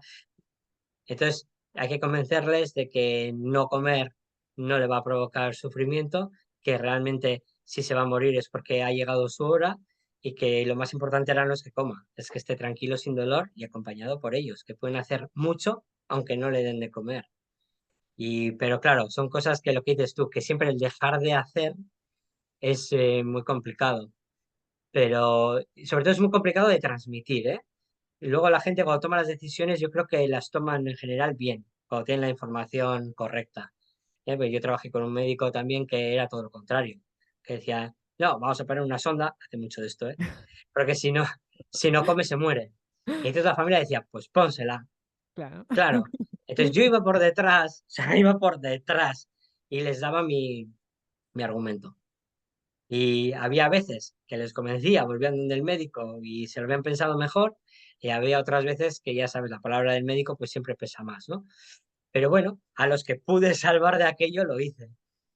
Entonces, pues poner sondas a gente terminal, aunque no sean terminales de que le queden 3 días de vida, pero estas demencias que sabes que le quedan 6, 7, 8 meses, pues es terrible, es obstinación terapéutica, que se le llama ahora más que encarnizamiento, obstinación, ¿no? Obstinarse en curar, en mantener la vida, pero es muy difícil dejar de hacer. Yo cuando he tenido, también es verdad que yo tengo la formación y todo eso, pero cuando le tengo que tomar con un familiar mío, en concreto con mi abuelo, me resultó muy fácil, muy doloroso, pero muy fácil. Mi abuelo tenía un cáncer terminal, tenía que hacer una intervención, a lo cual mi abuelo ya no estaba en condiciones de decidir, a lo cual yo, junto con mi familia, decidimos dejar de hacer. Y lo que digo, me resultó fácil porque lo veía clarísimo, pero doloroso, dolorosísimo, ¿eh? Han pasado 15 años y me acuerdo de él todos los días, o sea, que nadie se piense que yo no quería a mi abuelo, Ya, por pero supuesto. creo que es lo correcto y lo que yo creía que era correcto para mi familiar, intento transmitirlo al resto también, porque creo que es lo correcto. Claro, porque eso, o sea, porque tú también has visto, ¿no? Lo que conlleva realmente de una forma tangible esa obstinación terapéutica. O sea, que tú has visto lo que la gente no es capaz de imaginarse que está pasando cuando tú estás tomando ese tipo de medidas y que a veces pues soltar y otro tipo de acompañamiento es mejor, ¿no? Tú Sí. dijiste antes que llevas 20 años trabajando en residencias y una pregunta que tenía pensada era si tú ves que ha cambiado el perfil en estos años de las personas que acuden a residencias. Porque se supone eso, que cada vez vivimos más tiempo, pero a costa de ser una sociedad más medicalizada, de tal. O sea, realmente hay más calidad de vida o sigue siendo igual. Mira, el perfil de la persona que va a la residencia ha cambiado radicalmente. Hace 20 años ingresaban en mejores condiciones y gente más joven normalmente. Eh, Era muy habitual ver matrimonios en el que uno de los dos necesitaba cuidados y entonces ingresaban los dos. Eh, Incluso era, no voy a decir común, pero no era raro encontrarse madres con hijas donde la hija tenía igual una parálisis cerebral y entonces era igual la mujer mayor estaba realmente sana. Entonces era otro perfil donde la gente sí que iba en mejores condiciones. También había el otro perfil, el de persona muy dependiente, pero era un poco más mezcla. Llegó un momento no sé, a través de la ley de dependencia, que se empezaron a habilitar otros recursos, que se empezó a fomentar más el que la persona estuviera en su casa, donde había familias que recibían dinero por cuidar a los mayores, etcétera, etcétera, donde las residencias se convirtieron en el último recurso, que puede estar bien, o sea, que puedo estar de acuerdo, en que la persona esté en su casa al máximo. ¿Qué significa eso? Que cuando llegan a una residencia lo hacen en unas condiciones en las que ya en la casa no podían estar. Entonces ya es gente muy mayor, muy deteriorada, con deterioros cognitivos muy importantes, con un grado de dependencia elevadísimo, con problemas sociales, mentales. Entonces ese perfil sí que ha cambiado. Yo noté sobre todo desde 2007, 2008, que ese perfil ha ido cambiando. El perfil de las residencias también ha ido cambiando. Yo creo que se han ido profesionalizando. Donde antes casi era algo caritativo y altruista y donde, bueno, vamos a hacer lo que mejor sabemos. A medida que ese perfil iba empeorando, se ha visto que las personas trabajadoras tenemos que estar más formadas. Y la sociedad también así lo exigía. O sea, yo no voy a llevar a mi padre encamado y con demencia a un sitio donde le van a tratar peor que yo. Entonces, la exigencia de la sociedad y de nosotros mismos ha hecho que cambien. Es verdad que ha habido un boom también con las residencias, con el envejecimiento trae eso, y va a traer más residencias a futuro, quizá de otra manera, pero hizo que se abrieran muchas residencias, eh, muchas con poca calidad y de aquella manera, que yo siempre les he llamado chiringuitos de playa, ¿no? O sea, eran casi sitios temporales donde la gente iba y de cualquier manera. Entonces, es verdad que hay muchas residencias malas, pero hay muchas residencias buenas y esto sigue evolucionando. Y ahora que se está hablando tanto de las unidades convivenciales, que ya veremos cómo va eso, de centros residenciales más pequeños, más en el centro de la ciudad, porque antes se hacían todos en el extrarradio. Bueno, eso sí que va cambiando poco a poco y yo creo que a futuro vamos a ver más residencias, pero no como las que conocemos. Yo creo que va a ser otro perfil, pero eso todavía se está en ello. O sea, todavía el último decreto se ha aprobado este año pasado y hay un par de comunidades que la han adoptado y bueno, poquito a poco se va dando pasos. Eso es muy nuevo. Pero sí que creo que el perfil va cambiando el perfil de residencias porque la sociedad así lo demanda. y porque creo que así dejaremos de ser un último recurso que todo el mundo quiere evitar. Ujú, Una de las cosas, ¿no?, que tú también te especializaste es en el tratamiento o el abordaje neuropsicológico, que yo era totalmente inepta en ese sentido y me dio una bofetada en la cara cuando hice las prácticas ahí, ¿no? Porque yo pensaba que en esa residencia de ancianos, por lo típico, personas con diabetes, colesterol, lo que sea. Y de repente lo que yo más veía que afectaba era el estado anímico de las personas que estaban viviendo en la ujú, residencia.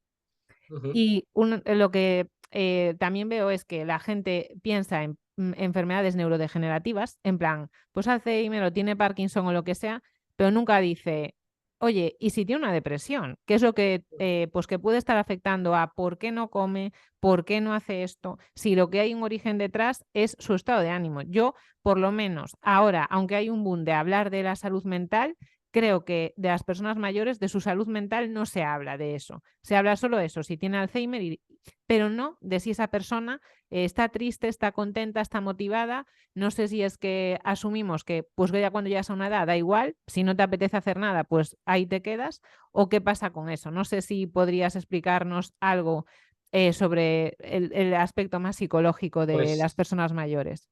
pues sí, o sea, las personas mayores, primero hay un error también de concepto que es un estereotipo también o un mito, ¿no? Yo creo que es más un mito que un estereotipo en el que las personas mayores en general están deprimidas.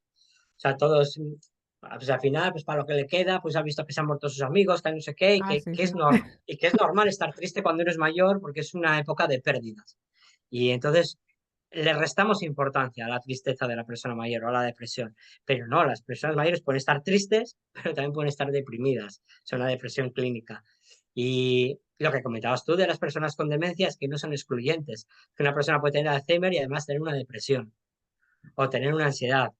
Y, y todo ese abordaje neuropsicológico en las personas mayores es que es muy interesante porque las personas mayores normalmente tienen perfiles atípicos, ¿no? El patrón atípico de la enfermedad. Entonces, una depresión que normalmente se ve en tristeza, apatía, ¿no? Abulia, dejar de hacer, a veces en las personas mayores aparece como un aumento de demanda. Entonces, una persona que te viene a la consulta todos los días por un dolor, por una preocupación, y que pesada esa persona, qué pesada es, que está. Muchas veces lo que hay detrás es una depresión que la propia persona no conoce y que está generando esa depresión, una ansiedad también, y que su manera de sacarla es esa. Incluso te digo, la propia persona no es consciente de ello. Entonces puedes analizar un poco lo que le ha pasado, su trayectoria y puedes tener sospechas. Por supuesto que tiene que entrar en el psicólogo. Hay otras personas que simplemente, lo que dices tú, dejan de comer, dejan de hacer cosas y le podemos restar importancia, pues porque pues, es mayor, no tendrá ganas, va, para lo que le queda, que haga lo que quiera, pero puede tener una depresión muy importante y la depresión es sufrimiento. O sea, la depresión es sufrir. La persona que está deprimida, la persona sufre. La depresión es una tristeza. Y en personas con demencia se ve que igual están o muy dormidos o muy alterados o les cambia el patrón del sueño o empieza a no comer o a ser agresivos. Entonces tienen, claro, una persona que vamos a decir que no es capaz de controlar su estado mental porque tiene un Alzheimer evolucionado, el poder gestionar su propia depresión pues es muy complicado. Y entonces tenemos que ver todo eso. Entonces a mí, cuando hice el máster, pude tirarme por la vía de la neuropsicología que me encantó. Me encantó porque también se habla del tema de la memoria, ¿no? Pensar que es normal perder memoria cuando se es mayor, pues no, no es normal perder memoria cuando se es mayor, es normal perder ciertas parcelas de memoria en cierto grado, pero no olvidarse de comer, por ejemplo, eso no es normal, por muy mayor que seas. Entonces sí que es verdad que hay un desconocimiento sobre toda la psicología de las personas mayores que no es por desconocimiento, porque se obvia, porque realmente no es rentable, o no sé por qué, pero ni siquiera en los estudios se les tiene demasiado en cuenta. Yo mi trabajo de fin de máster lo hice sobre el abordaje de la depresión y la ansiedad en residencias en concreto, y, y lo estudié sobre la terapia asistida con animales. Qué guay. No solo que los animalillos vayan a visitarles, sino una terapia como tal, ¿no? Una terapia donde un psicólogo, un terapeuta trabaja con ellos y ahí pude recabar muchos datos de todo el mundo donde vi que eso, que la depresión es alarmante, ¿eh? El 30%, como te decía antes, en los 3 primeros meses, durante su vida la residencia, más de la mitad van a padecer una depresión.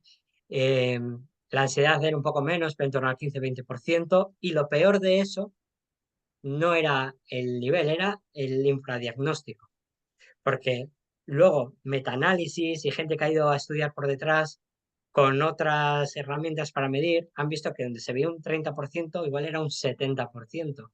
Entonces el problema ya no era la gente que había con depresión, sino la gente que realmente tenían depresión y no se habían tratado. Entonces, eso, dentro de los propios centros hay ese error porque nos basamos más igual en que coma, en que no tenga heridas, en que no se caiga y en que duerma bien, pero no en si está deprimido o hay algo que nos pueda alertar. Y por supuesto, formar a los profesionales en detectar esos signos. Entonces, a mí esa parte del máster, yo ya con la especialidad, bueno, ya había estudiado sobre esto, pero vamos, me pareció fascinante y creo que ahí hay un campo de trabajo y de estudio increíble. Ujú. Sí, sí, yo también lo creo, sobre todo, aparte de por el tema de infradiagnóstico, o sea, infradiagnóstico en el ámbito clínico, pero también lo que tú decías, o sea, que es como normalizado, pues que no haga nada, e incluso como que es su culpa. Es decir, es que como no quiere hacer nada, pues que se aguante, porque yo ya le he Ujú. intentado que coma o he intentado que tal y no quiere, ¿no? Entonces es como que no hay un entendimiento de realmente, y yo creo que si esa parte está mal a nivel anímico, que todo el resto va a ir en declive también. No, es que no hay otra. No hay otra. Cuando el estado anímico falla, todo lo demás va detrás, porque la persona pierde la voluntad. Y cuando uno pierde la voluntad, no sé si voluntad es esta palabra, igual la motivación, pues es cuando todo lo demás empieza a fallar. Y eso hay que tratarlo. Y cuando una persona mayor sufre pérdidas, yo he tenido gente mayor, muy mayor, una señora de 104 años, Mm. que tenía nietos de casi 60 y ya alguno empezaba a fallecer. Y la señora no entendía por qué morían sus nietos y ella seguía viva. Y eso había que gestionarlo, no le puedes quitar importancia, no puedes decir, bueno, mujer, pues es que al final, o sus hijos ya morían porque los hijos tenían 80 años y se habían muerto todos sus hijos. Madre Hombre, mía, tenían 80 años, pero claro, tú, es que esa persona que tenga 104 años no deja de ser madre madre, y no deja de dolerle sus hijos y no le sigue pareciendo tan ilógico como nos parecería a nosotros morir más tarde que nuestros hijos. Y eso hay que tratarlo. Entonces ahí se normalizaba. Bueno, mujer, ¿qué le...? No, eso está mal hecho.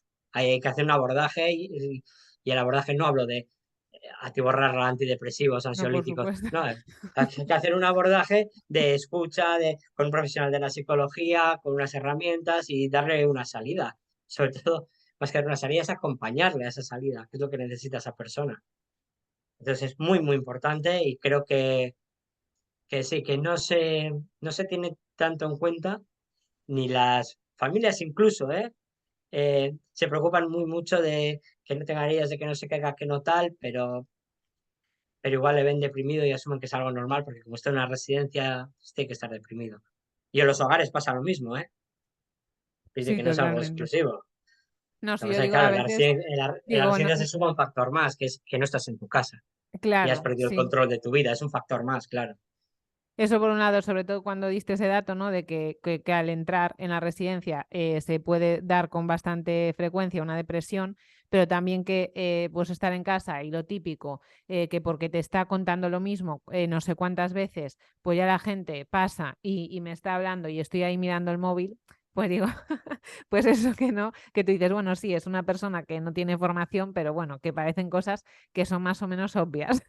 ¿Sabes qué me parece espeluznante? No sé si tú por tu ciudad o por ahí lo ves, pero em, gente que está paseando a mayores, y hablo de gente que las familias tienen contratadas, Ah, sí, que sí. les pasean, van a un parque y están el mayor mirando para un lado y la persona cuidadora para el otro lado con el móvil. O se juntan dos, tres de ellos, ponen a los mayores así como en corro y ellos hablando de sus cosas con su móvil y ni caso. Y claro, ves la cara de esas personas en la silla de ruedas Y es que es un poema, es que están solos. O sea, Totalmente. tiene un acompañante, pero están solos. Y eso es fuente de depresión. Y tú como familiar no puedes decir, hombre, pues le hemos puesto una chica para que le cuide. No, eso no vale. En este caso no vale. Luego las habrá maravillosas, pero seguro que has visto esa imagen. Totalmente, sí, sí, sí. Y si no la has visto, la vas a ver porque te vas a fijar. Ahora me fijaría más. He visto, por ejemplo, muchas veces en tiendas y tal, y digo, parece que esta señora está haciendo sus compras y que es como si llevase un bolso en vez de llevar una persona a su lado, ¿sabes? O cuando se hablan de ellos, delante de ellos, como si no estuvieran. Cuando dice, ¿qué tal está tu madre? Va, pues ya ahí tirando. Y la madre al lado del brazo.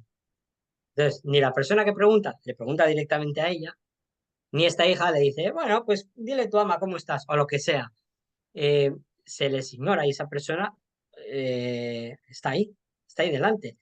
Pero es que es peor, hay veces cuando dicen, pues ya sabes, que me da una guerra, me da unas noches, o sea, estás contando intimidades, la estás De- criticando delante de ella.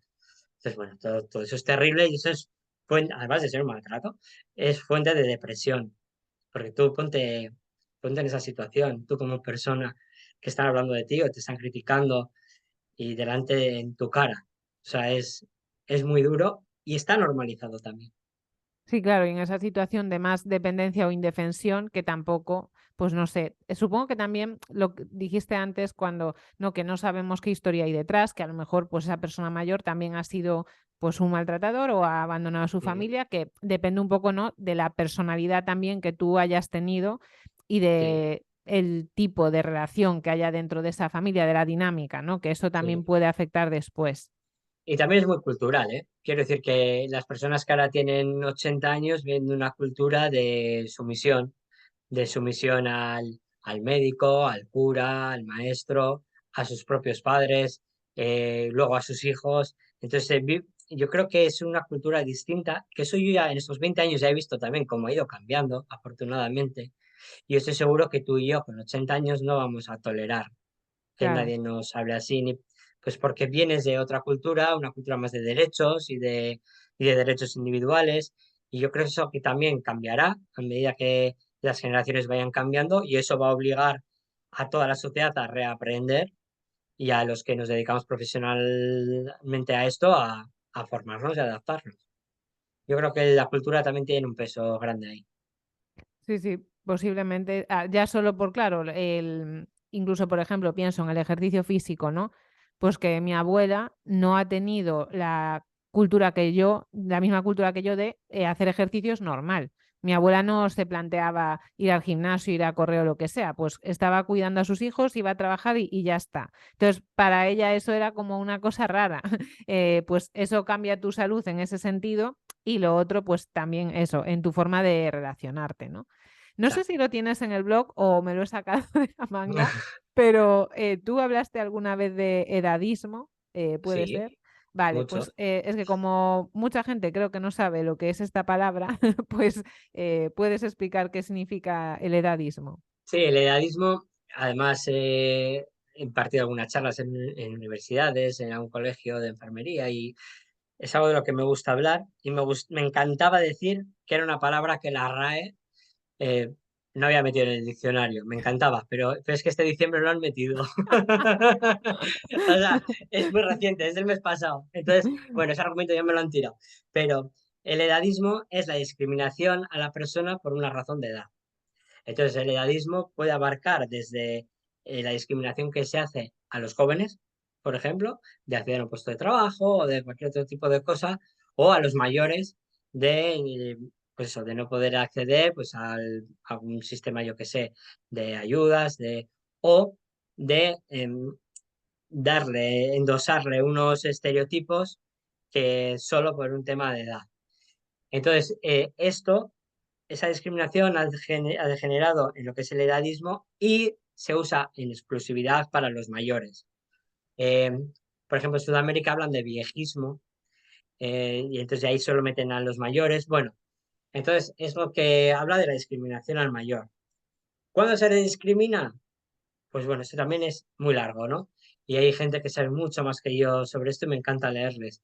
Pero se le discrimina, por ejemplo, cuando tú das por hecho que todas las personas son mayores, cuando tú, por ejemplo, a una persona crees que le tienes que dar la información a su hijo porque él no va a ser capaz de entenderlo, o le hablas a voces porque das por hecho que está sordo por el hecho de ser mayor, o yo qué sé, o en la publicidad utilizas a los mayores como señuelo, o en una publicidad eh, enseñas a los mayores como algo a evitar. Bueno, es un poco todo eso. Y las conductas edadistas son las que también, pues muchas veces hacemos los profesionales, ¿no? Cuando una persona de 94 años va al médico porque tiene mucho dolor en una rodilla, no se le puede decir, ¿Y qué es normal que esperas? te duela, es que tienes 94 años. Eso es edadista, está dando por hecho que esa persona o se está quejando de vicio o que es normal que le duela porque tiene 94 años. Entonces, ahí la respuesta buena es, mi otra rodilla también tiene 94 años y no me duele. Luego algo me pasa, ¿no? Entonces, también hay estudios que dicen que en los países donde hay una cultura edadista hay peor salud y las personas viven menos, porque el sistema sanitario ignora estos problemas. La propia persona considera que lo que le pasa es normal porque es mayor, y igual, por ejemplo, pues tiene una angina de pecho o tiene algún cáncer y da por hecho que es normal marearse por las mañanas o comer menos o tener deposiciones con sangre, considera que puede ser normal, pues porque el sistema digestivo está envejecido y tarda en acudir. Y luego sistemas sanitarios en los que por el hecho de tener una edad se les aparta de una intervención quirúrgica, y eso se ha visto con la COVID también, es que yo no te voy a operar de cadera con 87 años. ¿Cómo que no? ¿Cómo que no? ¿Digo que hay que operar a todos? No, habrá que valorar qué calidad de vida tenía antes, qué calidad de vida se le espera, riesgos, beneficios y que la persona con todo eso pueda decidir. Eh, pero directamente poner un límite en el que consideramos una persona apta para una intervención quirúrgica o para un tratamiento, pues yo creo que eso es discriminatorio. Y lo mismo para un montón de cosas, ¿eh? En los medios se ve muchísimo cuando se hablan de personas mayores y solo se usa la palabra jubilado, jubilado, jubilado, les dice que son jubilados y no son nada más. Eh, es que además de jubilados son personas. Pues bueno, hay un montón de ejemplos, algunos son microedadismos, otros son, ¿no? Lo de la intervención quirúrgica ya es algo muy, muy palpable. O, Y lo que tú bueno, decías de la publicidad, o sea, el hecho, yo nunca lo había pensado, lo reconozco, pero que algo se pueda llamar antiedad y que no parezca raro, pues es ya te terrible. está diciendo que pues cumplir años, que es lo peor que te puede pasar. Claro, es que es terrible. Es que yo tengo en las clases eso que doy, pongo ejemplos reales de, bueno, había uno de un banco que, que ponía, ahora que cumples 50 te vienen muchos gastos. Entonces ponían la crema antiedad, el gimnasio, comprarte un coche deportivo, el implante de pelo, no sé qué. O sea, ellos lo que decían es, vas a tener muchos gastos porque te vas a hacer mayor y no vas a querer parecer mayor. Entonces te decían que, bueno, facilidades de créditos para las personas de más de 50 años, que es lo que te vendían. Entonces, realmente la persona de 50 años igual es más solvente para devolverte la pasta y es lo que quieres, pero juegan con ese edadismo, ¿no? Como no te vas a hacer mayor y yo te voy a ayudar a ello. Pues eso es real, de una entidad bancaria. Y, joder, me parece terrible. Había una también de un ayuntamiento que ponía, estaban anunciando bonos para ver obras de teatro para los jóvenes. Y entonces lo anunciaban con un cono de obra y ponía, cuando seas mayor verás muchas obras, pero cuando eres joven también. Y regalaban obras de teatro. Entonces relacionaban a mayor con ver las obras en la calle y al joven con ver obras de teatro. Digo, que no puedes regalar entradas a los mayores que puedan ir al teatro, que ellos tienen suficiente con sus obras. Eso es de un ayuntamiento.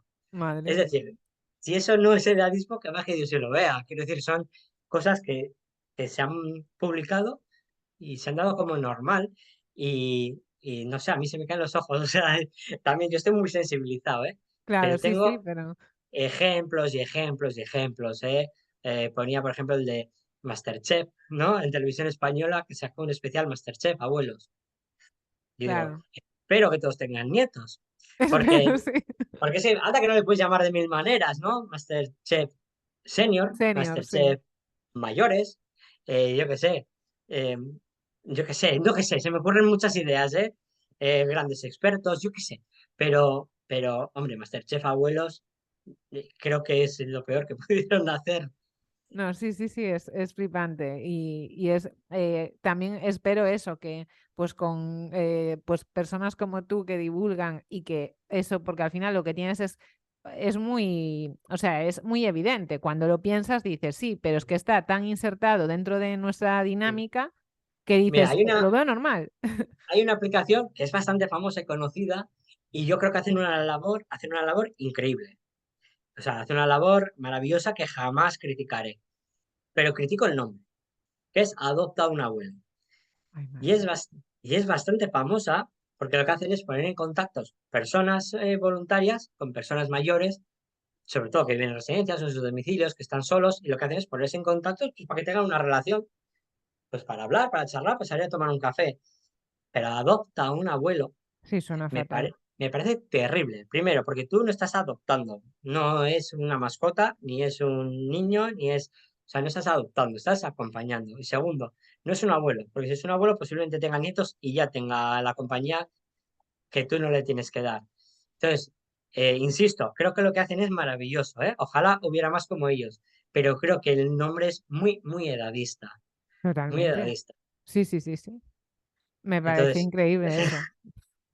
O sea, me eh, parece casi de contar un chiste, pero no de que se pueda sí, llamar así una aplicación. pues sí, y además muy conocida, muy respetada, y porque lo que hacen está muy bien, si no digo que no. Pero eso hasta ese nivel, y yo creo jolín, si permitimos todo, que nos pueden parecer cosas menores, pero si permitimos todo eso, permitimos que la visión de las personas Sí, mayores sí. no cambie y que entonces esté todo justificado. Malas residencias o malos cuidados o malos servicios y está todo justificado.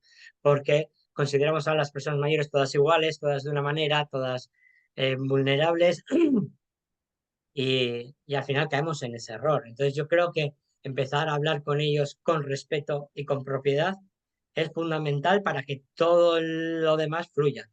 Si no, yo creo que estamos perdidos. Sí, claro, está claro que el poder del lenguaje, ¿no? Es muy, muy grande.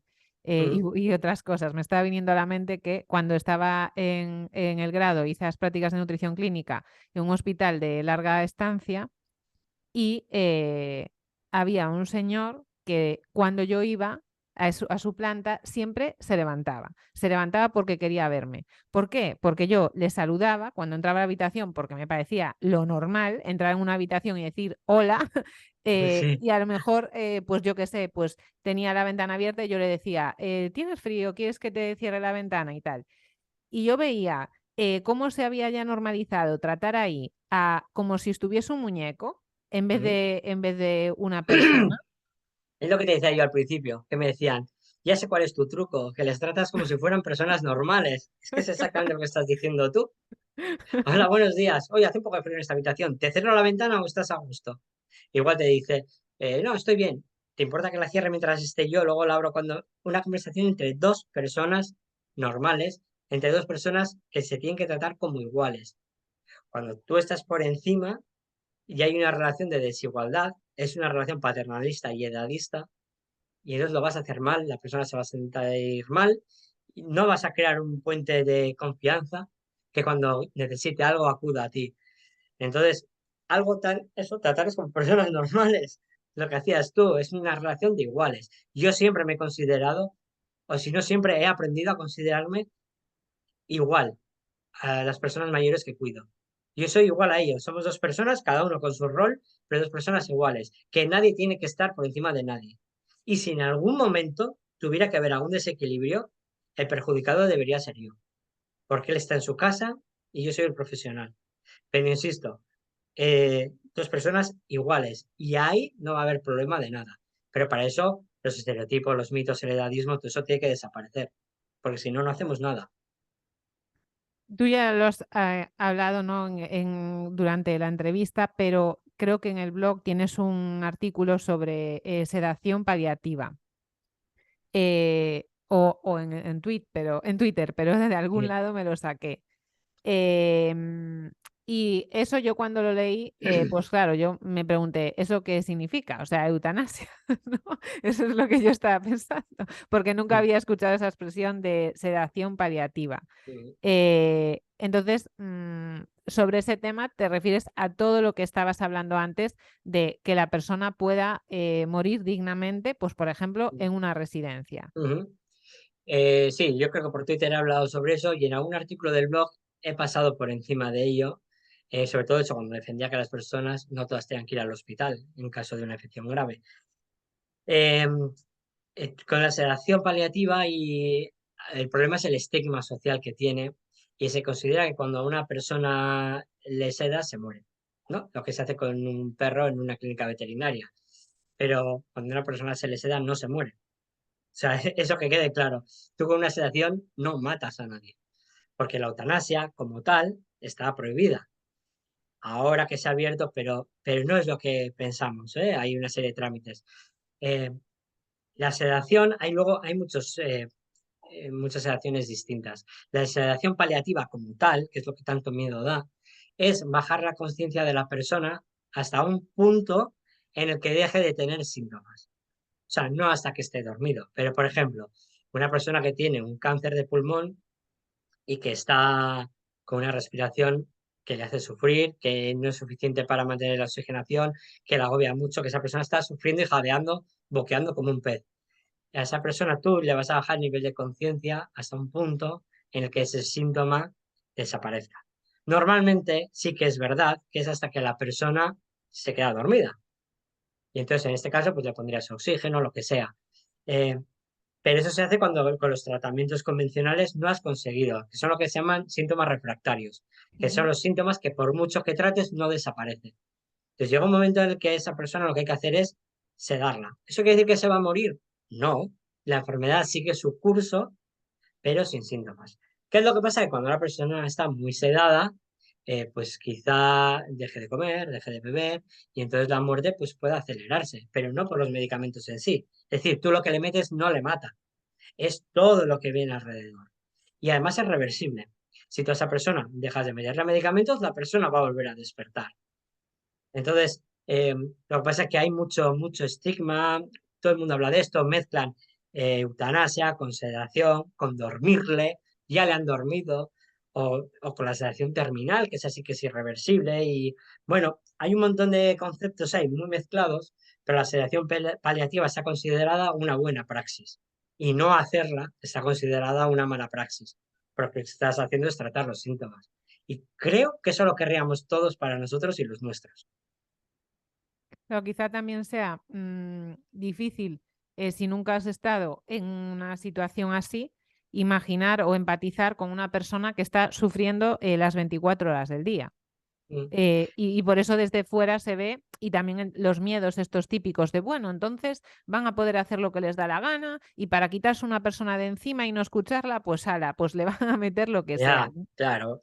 Que va, incluso luego ya en unidades de paliativos, gente que trata a personas de 30, 40 años, que también tienen un cáncer terminal, es una práctica muy extendida y que además a la persona le permite despedirse, porque más adelante no va a poder hacerlo. Y más adelante lo único que le queda es el sufrir. Entonces, hay personas que deciden voluntariamente la sedación paliativa porque no pueden con el dolor, no pueden con los sangrados, no pueden con la dificultad respiratoria, con los vómitos, y la persona no puede más. Y entonces deciden el momento en el que se les va a dar esa sedación y se despiden de los familiares, cierran círculos que tenían sin cerrar. Yo siempre digo que a mí si me tocara tendría que llamar a mucha gente para despedirme de ella y llamar a otra mucha gente para mandarles a la mierda. O Te sea, tienen que pero avisar con tiempo. creo que sí, pero creo que es importante, ¿eh? ¿No? Para la persona poder despedirse y luego ya la sedación paliativa, pero eso no quiere decir que esa sedación le vaya a matar, quiere decir que ya pues seguramente esté tan inconsciente que no pueda hacer nada de eso, pero se le van a tratar esos síntomas. Y a eso no hay que tenerle miedo, hay que tenerle miedo al sufrimiento, no al no sufrir. Y también otra cosa que te quería preguntar para la gente que nos escucha, que no sé si hay recursos, o sea, para que la gente pueda obtener información, pues ya sea porque tiene que o quiere cuidar a una persona mayor en casa y quiere informarse de algo o pues sobre el tema de, yo qué sé, pues eso, es que me estoy planteando lo de la residencia, pero tengo dudas. No sé si Mm. existe algún recurso online o algún libro o algo que le Bueno, pudiese recomendar. los primeros recursos que tenemos son las trabajadoras sociales, que en cada ayuntamiento hay al menos una y ellas nos van a informar de qué trámite seguir, cuál es el recurso más adecuado en cada momento, cómo podemos acceder a ello. Luego ya tenemos en el centro de salud, donde tanto nuestro médico como nuestra enfermera nos pueden ayudar, nos pueden orientar, nos pueden ayudar a decirnos cómo debe estar la casa adaptada o cómo, bueno, nos van a dar desde el punto de vista más clínico unas pautas. También nos pueden ayudar los psicólogos y luego recursos. Bueno, pues hay libros, me gustaría recomendar alguno. Hay blogs, pero no demasiados ni demasiados buenos. Entonces, algunos hablamos de todo esto. Hay revistas, por ejemplo, 65 y más, así que son, eh, dependen muchas de ministerios, pero están bien y hablan de todo este tipo de cosas. Hay gente que sabe muchísimo, en redes se encuentran, hay que saber filtrar, pero no es fácil. Mira, hay un tuitero, también tiene un blog que le he conocido hace poco, que se llama, si no me equivoco, no quiero equivocarme, Bendito Cuidador, y es de ¿le conoces? Es de un No, lo chico, buscaré para ver. sí, y además tiene un blog. Es de un chico que vamos a decir que lo ha abandonado todo para cuidar a su madre. Es un chico joven, creo que anda por la treintena, y su madre tiene Alzheimer, y entonces en el blog y en Twitter comparte su experiencia y además lanza preguntas a otros usuarios eh, que tienen a sus familiares en casa sobre qué haces cuando no pueden dormir. O también se alteran en estas fiestas tan señaladas. O cómo adaptáis la comida para qué tal. Y entonces entre esas propias familias cada uno va compartiendo su experiencia y me parece una pasada. Me parece que ese chico está haciendo una labor increíble. Pero no hay mucho. Y muchos buenos tampoco, pero él es uno de ellos. Pues muy bien, lo buscaré para ponerlo también en la cajita de información. Creo que se me olvidó antes preguntarte, porque esta palabra sí que la has puesto en el blog, esta expresión, geriatrismo ilustrado, ¿puede ser? Sí, ¿Y es eso qué algo que me significa? inventé yo. Bueno, no pasa Es algo nada. que me inventé yo. Igual también aparece en el diccionario el año que viene, nunca lo sabes. Todavía no. Al final venía, pues estas observaciones que hago y es lo que hablábamos de la verticalidad, ¿no? Y el ejemplo que ponías tú también de entro, te cierro la ventana y voy a entrar a la hora que yo quiera, no te voy a preguntar si te viene bien, te viene mal, si te apetece, si no. Eh, es como el despotismo ilustrado, ¿no? Donde todo para el pueblo sin el pueblo, pero como todo para los mayores sin los mayores. Entonces tú puedes creer que lo haces todo muy bien, pero si no cuentas con ello, no lo estás haciendo bien. Pero ese pensamiento de yo soy el cuidador, yo sé lo que necesitas, yo sé lo que te conviene, yo sé en qué momento, tú dices que no, pero tú hazme caso que aquí el que sabe soy yo. Y ese pasar por encima de ellos pensando que hacemos algo bien, porque no niego que la gente piense que está haciendo algo mal, pero pasar como un rodillo por encima de ellos, desde el yo tengo el conocimiento y el poder, y yo te voy a cuidar bien porque yo tengo el conocimiento y el poder, yo creo que se asemeja mucho a eso de todo para el mayor sin el mayor, y es algo que caemos muchas veces. Y si no recuerdo mal, hablaba de eso. Y me inventé ese término que era para mezclar un poco la geriatría con el despotismo ilustrado. No, sí, Y yo sí, creo yo que es que sí, creo que en general en el mundo sanitario es común, pero entiendo que cuando la persona que ya, bueno, una persona que está enferma siempre parece como más vulnerable, ¿no? Pero si además tiene otra carga añadida, como por ejemplo, pues eso, que sea mayor, que tenga un aspecto frágil y tal, pues todavía más, ¿no? Eso de yo sé lo que tengo que hacer y no me digas nada, ¿no? Entonces, ujú, bueno, o sea que no me gusta nada esto, por supuesto, todo contrario. Y pienso que si tú no haces partícipe a la persona del proceso, por ejemplo, eso en cosas que incluyen el ujú. estado anímico y tal, es que es imposible. Realmente yo no voy a curar a una persona, se va a curar ella a base de lo que vaya haciendo. Pero no estás cuidando. Si no le tienes en cuenta, no estás cuidando. Tú dirás que le cuidas, pero no estás dando un buen cuidado. Entonces estás medio cuidando. Entonces, si para ejemplo para una persona es terrorífico que vayan a duchar a las 8 de la mañana y prefiere quedarse en la cama hasta las 9, pues veremos cómo lo hacemos, ¿no? Entonces, yo creo que, y la atención centrada a la persona y eso va un poco por ahí. Yo creo que las residencias tienen que ser flexibles. Em, Igual no llegar a maleables, es decir, no que te den la forma que, pero sí que tenemos que flexibilizar. Y si una persona es muy trágico ducharse por la mañana y quiere ducharse por la tarde porque lo ha hecho toda la vida, pues tendremos que ver si somos capaces y facilitarlo. Y entonces aparecen argumentos de, ¿y si todos quieren? Bueno, Ya. pues si todos quieren, veremos cómo lo hacemos. Bueno, si Oye, pues todos quieren, igual, pues nos duchamos todos por la claro, tarde y ya pues entonces está. igual en vez de estar tres auxiliares por la mañana y dos por la tarde, hay que estar dos por la mañana y tres por la tarde. Veremos cómo lo hacemos, ¿no? Pero el no por el no y las normas estrictas y si vives aquí, tienes que cumplirlo así y no hay manera de que lo muevas, de que sugieras. Eso es lo que te digo, el geriatrismo ilustrado, ¿no? Y el decir, es que las normas son necesarias, que lo son, pero las normas se pueden cambiar, se pueden modificar, se pueden flexibilizar. Lo contrario es tenerlas en prisiones. Y eso a mí no me gusta nada. Normal, ojalá todo el mundo tuviese punto de vista, ¿no? Y bueno, yo te hice todas las preguntas que tenía preparadas, pero no sé si tú quieres dejarnos un mensaje final. Yo voy a poner el blog de tu blog y tu Mm. cuenta de Twitter en la cajita de información para que la gente te pueda ir siguiendo, pero no sé si quieres reivindicar algo, no Bueno, sé, ya, o contar algún proyecto, lo que sea. después de todo lo que te he contado, proyectos siempre hay. No puedo hablar mucho de ellos porque todavía están por ahí. Pero bueno, siempre estoy metido en cosas. Eh, Nada, el mensaje que quiero transmitir es a las familias que tengan personas a su cargo, a su cuidado, decirles que mucho ánimo, que seguro que lo están haciendo lo mejor que saben y que pidan ayuda. Que pidan ayuda no solo a los profesionales, que pidan ayuda a- al resto de familia, que lo compartan. A los que tienen a familiares en residencias, que confíen en los profesionales y que si desconfían, que sean duros. O sea, ir a Twitter a criticar, vale, bien, pero hay que tomar medidas. Que a mí me van a tener a su lado. Si una residencia es mala y lo hace mal, hay que ir a por ellos.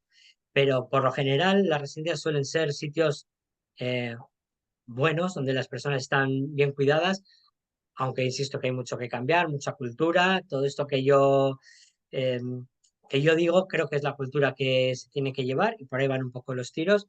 Entonces eso, pedirles confianza y cuando desconfíen, que sean duros y, y nada más. Y a los estudiantes, pues que tengan en cuenta que no solo van a cuidar órganos o patologías, que van a cuidar personas, que las personas mayores no dejan de ser personas, no dejan de tener sentimientos, no dejan de tener humor, no dejan de tener preocupaciones, necesidades, y que son personas como tú y yo, solo que con un porrón de años encima. Y ya. Ese es el Pues mensaje muy que me bien. gustaría dejar.